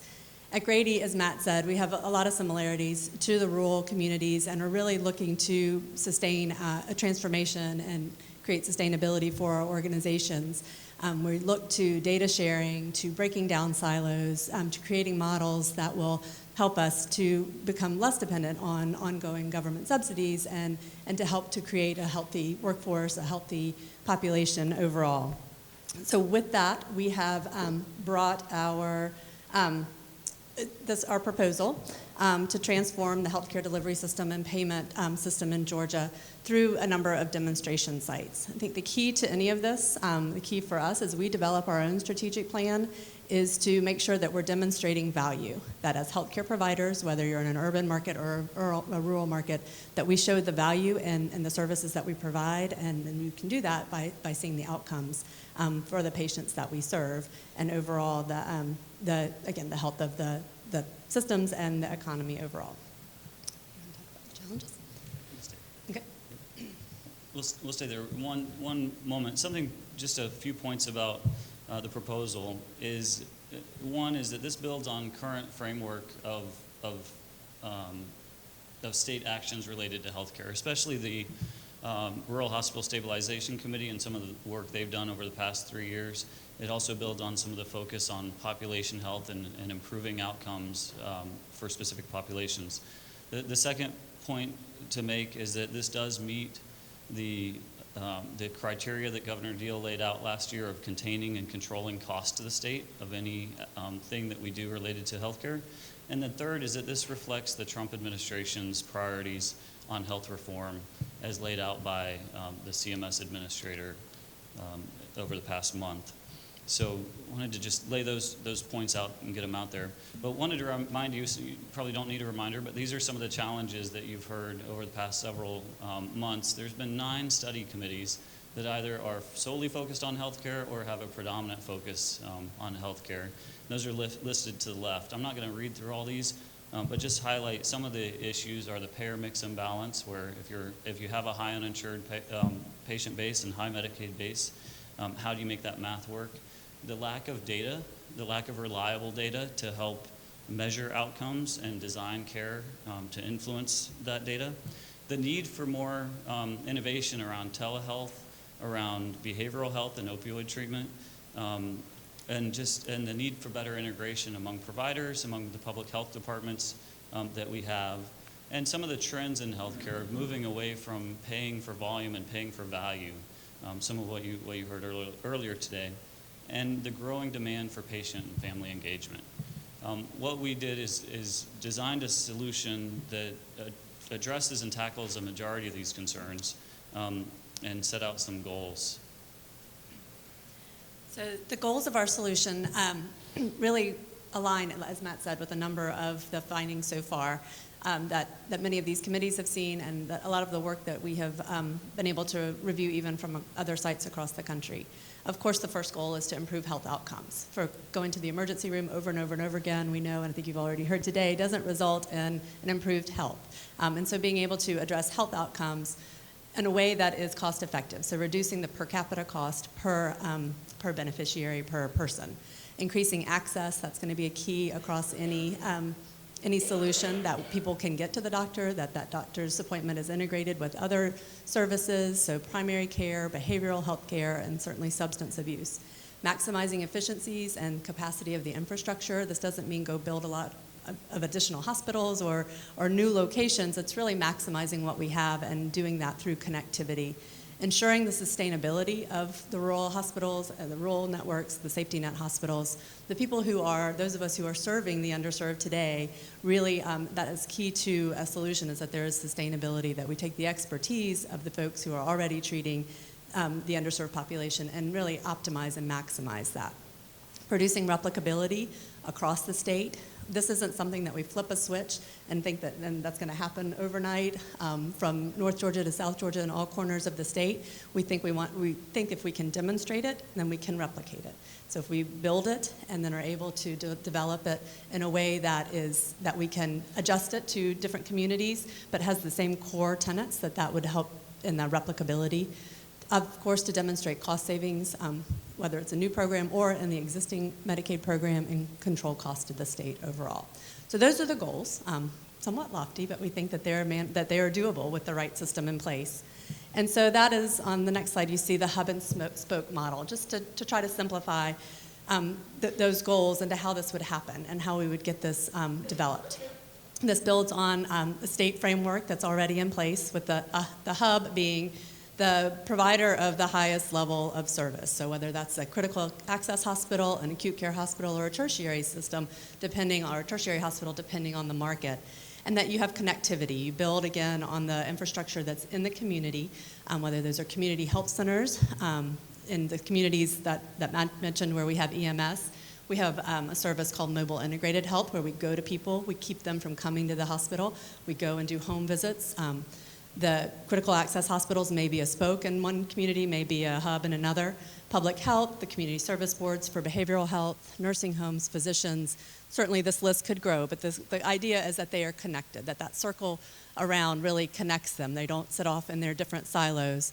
And how they're connected would be using technology and data sharing and communication, that we could optimize telehealth with systems that allow people to have access to physicians without having to travel. Perhaps they're in the hub and they may see they're in a hub, or they may be in a spoke at a physician's office and they go back to the hub for a specialty visit if that's not accessible in a certain community. So that we use all of these, we align the goals. That's really the critical component. And you hear a lot about fee-for-service and clicks, and that people's goals are not aligned, and so the costs do go out of control. But if we can align the goals around quality and outcomes for the population across all of these organizations and have payments to support that, then we feel that this would be very successful and achieve the goals that we've outlined.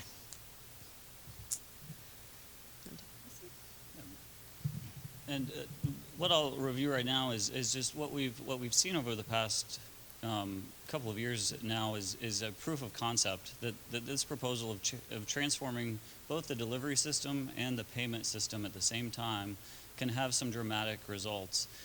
I was fortunate enough to attend an outcomes reporting from the Rural Hospital Stabilization Committee in their first phase of hospitals. In the first year, they had 4 hospitals that enrolled, and they're listed here in Appling, Crisp, Emmanuel, and Union counties. And they implemented different pilots based on what was appropriate for their community, and designed a system based on what are the assets that reside in each county and community. Just going to focus on the bolded results right there, but what they saw, and this is limited data and a year-over-year comparison, but it's promising and it matches what we've seen on a national level from other states. But Appling County, enrolling 8 patients in a care coordination program, saw a 45% drop in emergency room use and saw a 64% reduction in medical costs. In Crisp County, they used their EMS in an innovative way to have home visits and saw a 40% reduction in emergency room encounters. In Emmanuel County, using care coordination, they were able to reduce inpatient admissions by 43% and emergency room encounters 51%. And then in Union County, also using community paramedicine or EMS in a different way, saw a 33% reduction in readmissions. The goal is about getting patients to the right place at the right time and at the right price. And we've seen similar results. So at Grady, we have a similar demonstration going on right now. As we have developed the model, we've also been able to engage some of our philanthropic support to assign funding to helping folks who utilize our emergency department, the ones that we all hear about, the folks who come in more than what we've set it out was more than 12 times a year. We're reducing it to 6 times a year because we have that kind of time, that time limit, or that extended time. It's hard to keep track of that population. But in that first quarter, we have seen dramatic results, similar to the ones that Matt just explained that you all saw and that were seen in the rural communities. We went from, this population had 185 ED visits the preceding quarter.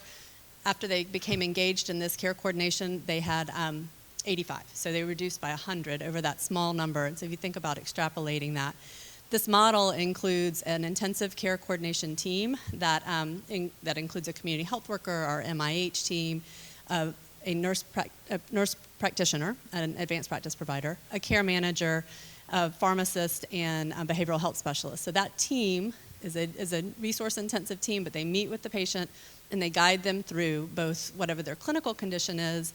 They work to educate them on how to use the system, and they help to connect them to social services. And so we've connected folks to transportation, to utility relief. We've helped several people find housing, or a number of people find housing. So being able to connect all of those dots across this population, we're already seeing really dramatic results in utilization and in cost reduction. And we feel that this is it's a great demonstration of what we have proposed and how it can come to fruition with the right resources in place.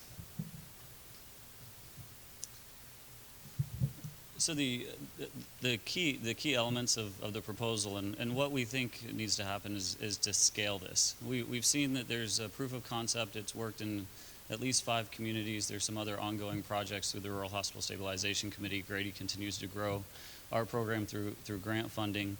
But there's really an opportunity to scale this to define how do we make rural hospitals and safety net hospitals sustainable in the long run. And what it comes down to is we have to transform how we deliver care, and we have to transform how we pay for that care.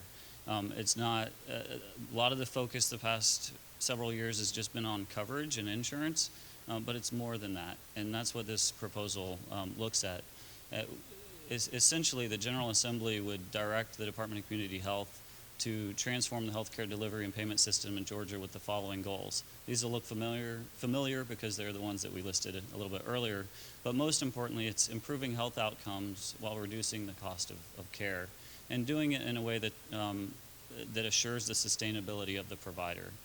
There's a lot of ways to cut costs, but if you cut costs without changing how you deliver care, you can threaten the viability of the provider. And this project starts to tackle that. In the state, there would be urban and rural demonstration sites created, similar to what we saw with the pilot sites. And those demonstration sites would have to meet certain criteria to participate. The community would volunteer. This wouldn't be a mandatory thing. There'd be a limited number so that we could control any costs that are associated with it. But the criteria are a hub hospital and a spoke network of community health providers. That network can look whatever is appropriate for the community. It may be the public health department. It may be the community service boards that work on behavioral health. It may be a school-based clinic. It could be a free charity clinic. It could be a private provider. It just really depends on what's appropriate for that community. There would be a defined population that would be enrolled in the program so that you could measure, you would know what the baseline measurements are and then be able to benchmark against it over time. The sites would have to commit to evolving from a fee-for-service model to a value-based payment system. So essentially moving from fee-for-service and volume-based to quality payments or capitated payments. They'd have to use a population health model with comprehensive care coordination, again, tailored to what's appropriate for that community. do a linkage to the programs that address the social determinants of healthcare and address the outcomes, as you heard from the CareSource and some of the other proposals earlier. Each site would have to provide behavioral health services, including substance abuse services. We know that that's an urgent issue in the state and a need, and this would be a way to grow that capacity. And then each site would have to provide a local match.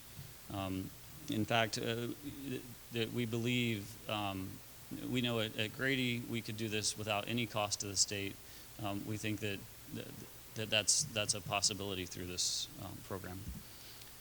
I'm going to probably wrap up on this slide, and then open it up for questions. But this is what this does. It is a waiver. It'd be an 1115 waiver, and what waivers do is provide much-needed flexibility to the state to change the way they operate. It allows the state to demonstrate the feasibility of new care models and payment models. It promotes funding transparency and accountability. One of the benefits is we know that there's a cost shift that occurs for taking care of the uninsured, and this puts the cost for that population all within the demonstration site, so you know where the money's coming from and how it's being spent and what outcomes you're getting for it. It focuses on bending the healthcare cost curve through reduced avoidable utilization and improved health status, and it can inform future health policy. There's a little bit more that you can read about how it eliminates cost shifting for the uninsured and the state budget certainty that comes with this. Each site would assume risk for the population that they're serving, and it would be a capitated amount of money. So it would be the closest thing to a block grant that we would be able to work in through this. The other part is we think that this would benefit other people that go to the providers. And one thing I'll just draw your attention to, the State Health Benefit Plan, some of their recommendations from a report back in 2015 focused on delivery system transformation that focused on coordinated care aiming to result in better quality, better outcomes, and overall cost reduction. The use of decision support tools that come through data sharing, advocacies such as using patient navigators to help the member get to the right care at the right price at the right time, and providing incentives for wellness, everything that would be modeled here. And so this we think could have some cross benefits.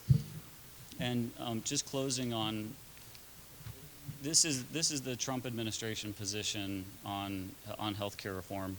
And we think if you review this, that we have an opportunity under the Trump administration to address the rural and safety net needs through an approach that lowers costs and gets better results. And we'd love to answer any questions. You. Let me preliminarily, this proposal is not Medicaid expansion. No, it is not. Okay. The second thing was it would require a Medicaid waiver application so that we could set up the demonstration projects with the idea that if they demonstrate what you anticipate, that then we would do a further waiver to maybe transform our whole system. Is that correct? Yes, okay. sir. All right, and then the third point is that even though the legislature at the time that Medicaid expansion was being discussed passed a bill that said that the governor unilaterally could not do Medicaid expansion. It had to be based on something that came from the General Assembly, but it's my understanding that the governor's now taking a position that he really doesn't even want to do a waiver unless the General Assembly says okay. That's correct. His public statements have been that any major policy changes in Medicaid, he would like to see the General Assembly act on that before pursuing that. So even though this is not an expansion, if something like this were to happen, it would still be required to come through the General Assembly? Yes, sir. Okay.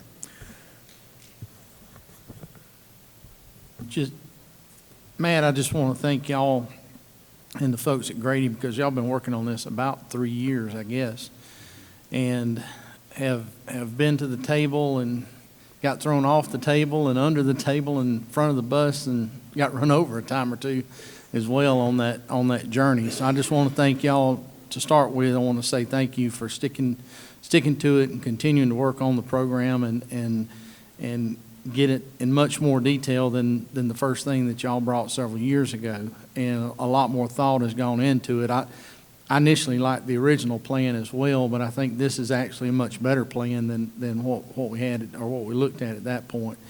One thing I want to clarify to everybody here too, kind of along the lines of what Jay was just saying, is in looking at this, it kind of comes to one of those things that I think Matt and I had a discussion about this early on. I know I've had it with several other folks too, is taking and reworking or refiguring out a way to deliver health care to the population today.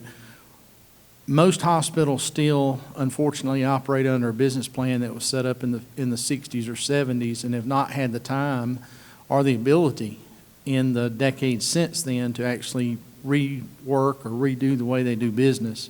And this potentially starts a lot of hospitals down that road. But it also does something else, and it allows us to take the same amount of money that we're spending today, which is a large share of our state's budget, and actually treat more people.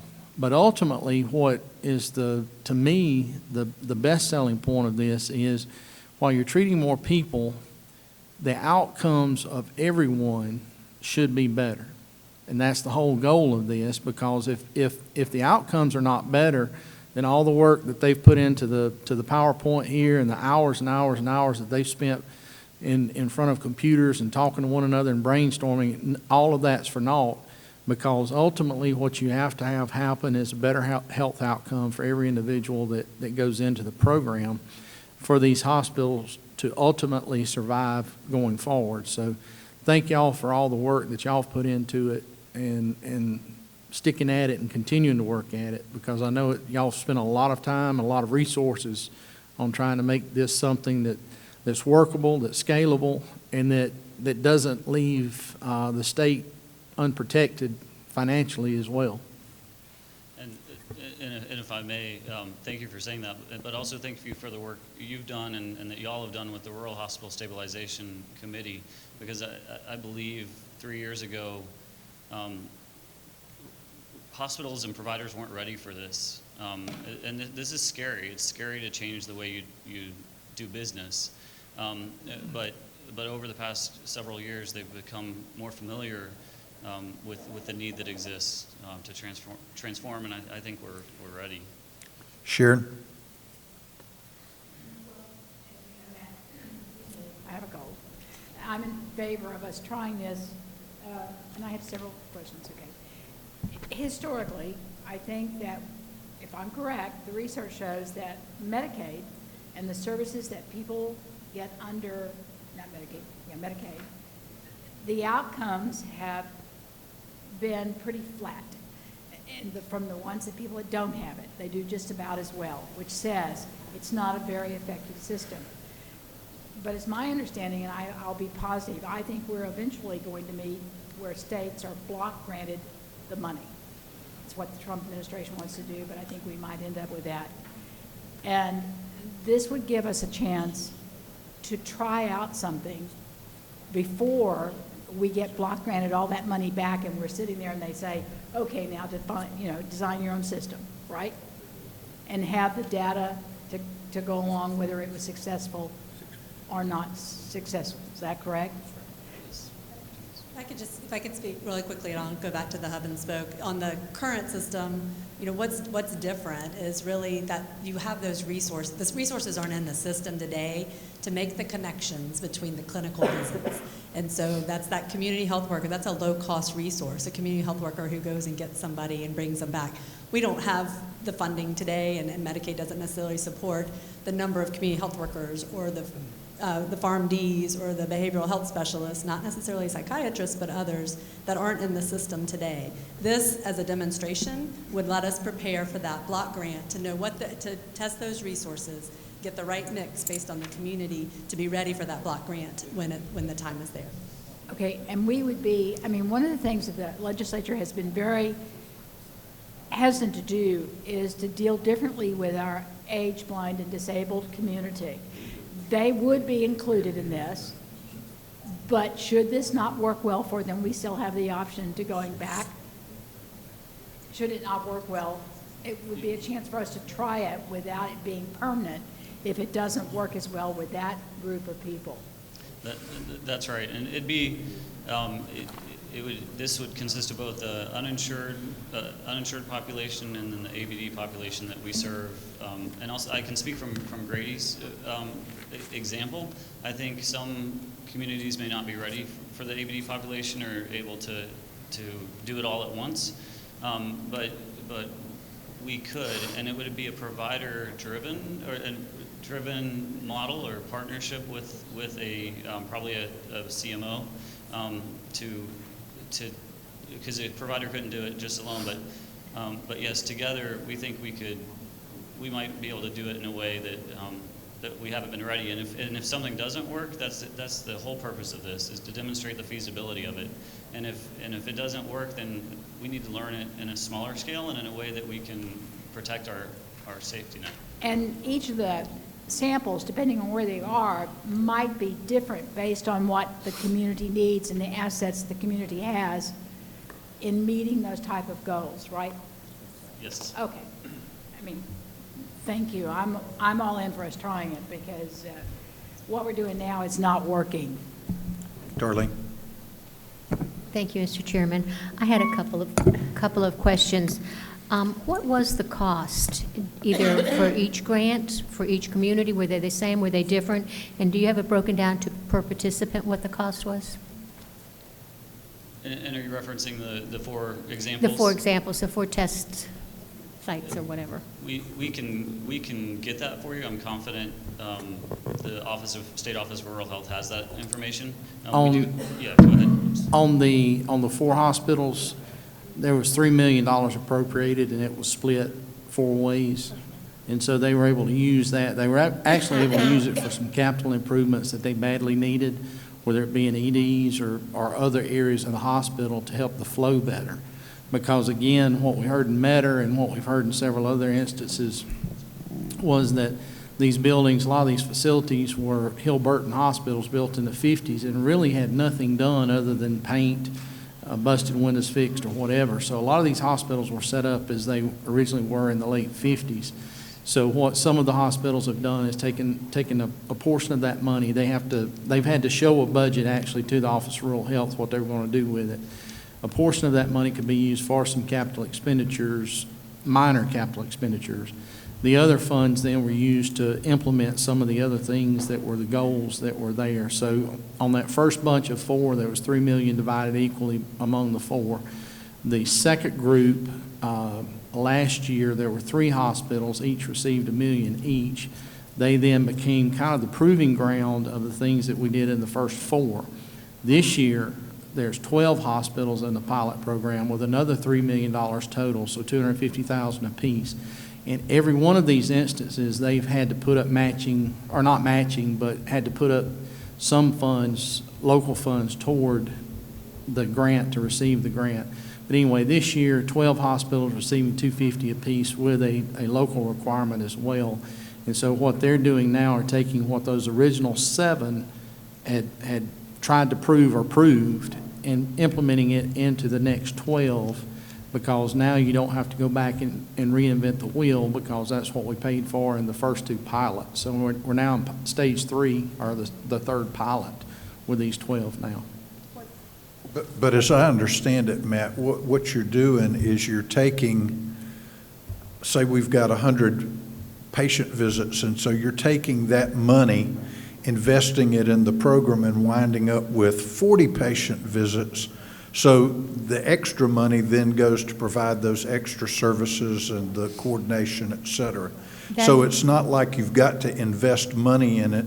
You're actually investing the savings into the additional services. I was looking for the cost for the care, really. That's what I wanted to get to, because I knew some of the hospitals needed more repair, the critical ones, but actually the cost of the care to provide that, I'll call it labor for lack of another word, because that, I think, is the key to it. We've got to be able to find the providers. It is the key to making it work. The patient has to be accountable. The only other really, I guess, concern I have is holding a physician accountable for a patient that's not compliant.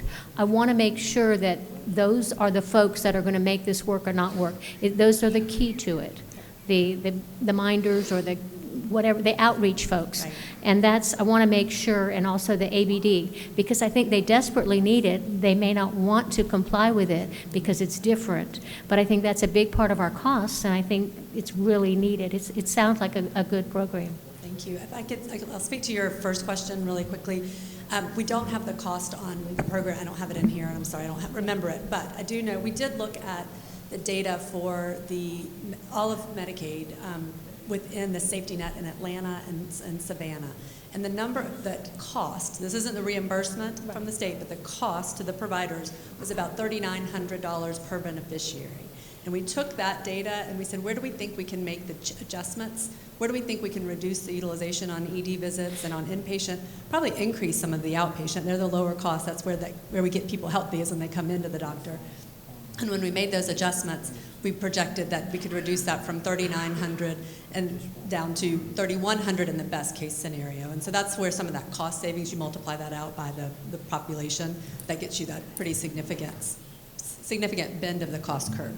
To your point on, and this is what we hear all the time, actually, our physicians recently, we said, what are our goals for next year? We need a hypertension goal, right? We always have one. They said, we cannot, the physicians cannot take on a hypertension goal until we solve up the food issue, the access to food, or until we solve the access to the transportation to get us in. So we're working on some of those programs, but it's exactly your point of we can't just hold one person accountable and hope that they change the entire system. It's back to that spoke and all of the resources that would be in there. That physician needs somebody who gets outside of that visit and make sure that that person gets a plan. And there's going to be a readiness component to this. They're not all going to be ready to do it, but we know if we can get a good portion of the population, then we'll bend it. And Matt mentioned before, it's about that network and that defined population. And so we can't, if this is kind of a loosey-goosey, we have people that can kind of come and go, and they can go to this hospital one day and they can go to that physician the next, it's probably not going to work. We're going to have some more controls within the system, and those resources, again, that are, for the most part, lower cost. Again, that community health worker, that paramedic, the PharmD, to help with that. So it's not just, that physician visit should just be the 25-minute component of it where you're doing the clinical, they have a relationship, but then their durable medical equipment, their transportation is all done by somebody else in a collaborative way. Thank you. Bill, did you have a question? And part of it's, thank you, Chairman. You talked about the care coordination team and the players there, because one of the, I guess, barriers that we heard in Metter a lot was the silos of the behavioral health person could not be included. So how are you able to overcome that as a barrier where these others cannot? Because it sounds like that's one of the keys to making this work. Can you describe the barrier? So, because we're being told that, I guess because of billing codes or whatever, they could not include behavioral health in the same visit. Right. So I assume y'all have overcome that. We're getting there, but you're right. That is that's where the payment system today doesn't support what we want to get to. We are working to embed behavioral health in primary care.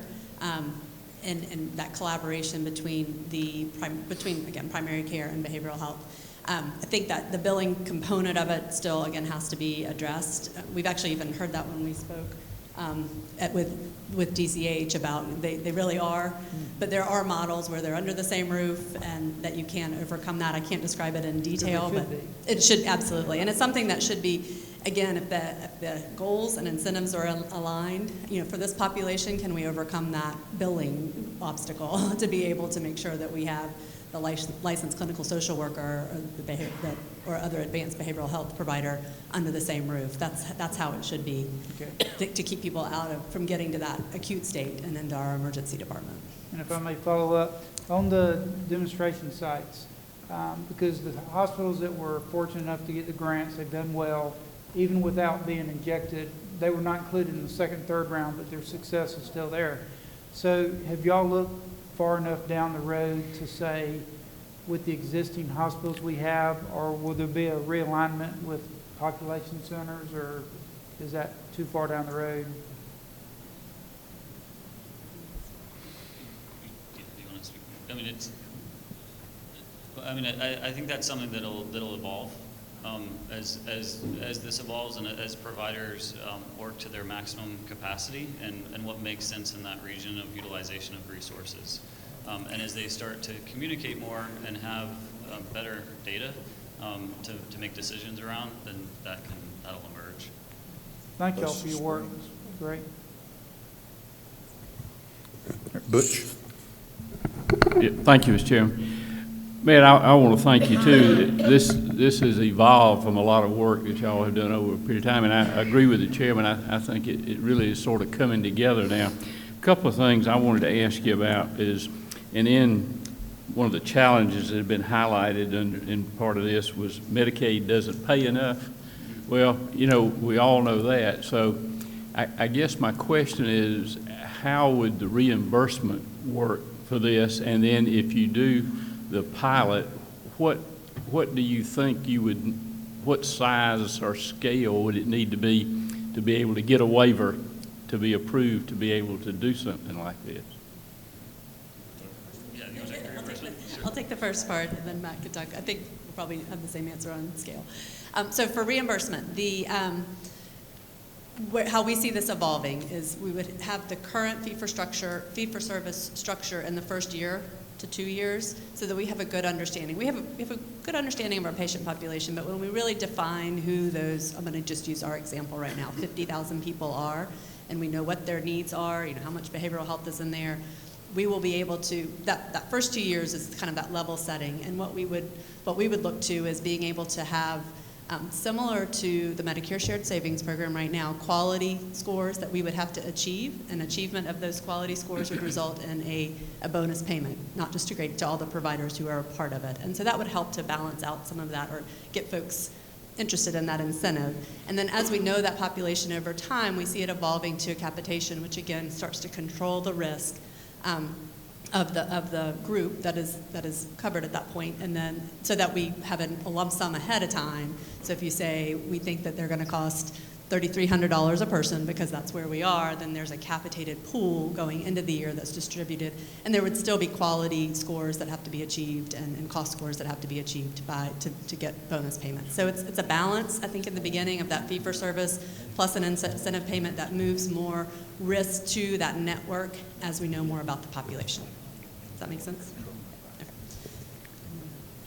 Okay. And to the second question about how large does this have to be, or what's the scope of it? What we're hearing from the Trump administration out of CMS is that they're inviting states to innovate and to focus on local solutions, because I think the quote from the CMS administrator Seema Verma is that that demonstration projects offer an avenue for states to, this is quote, to pioneer innovative approaches that deliver local solutions to local problems.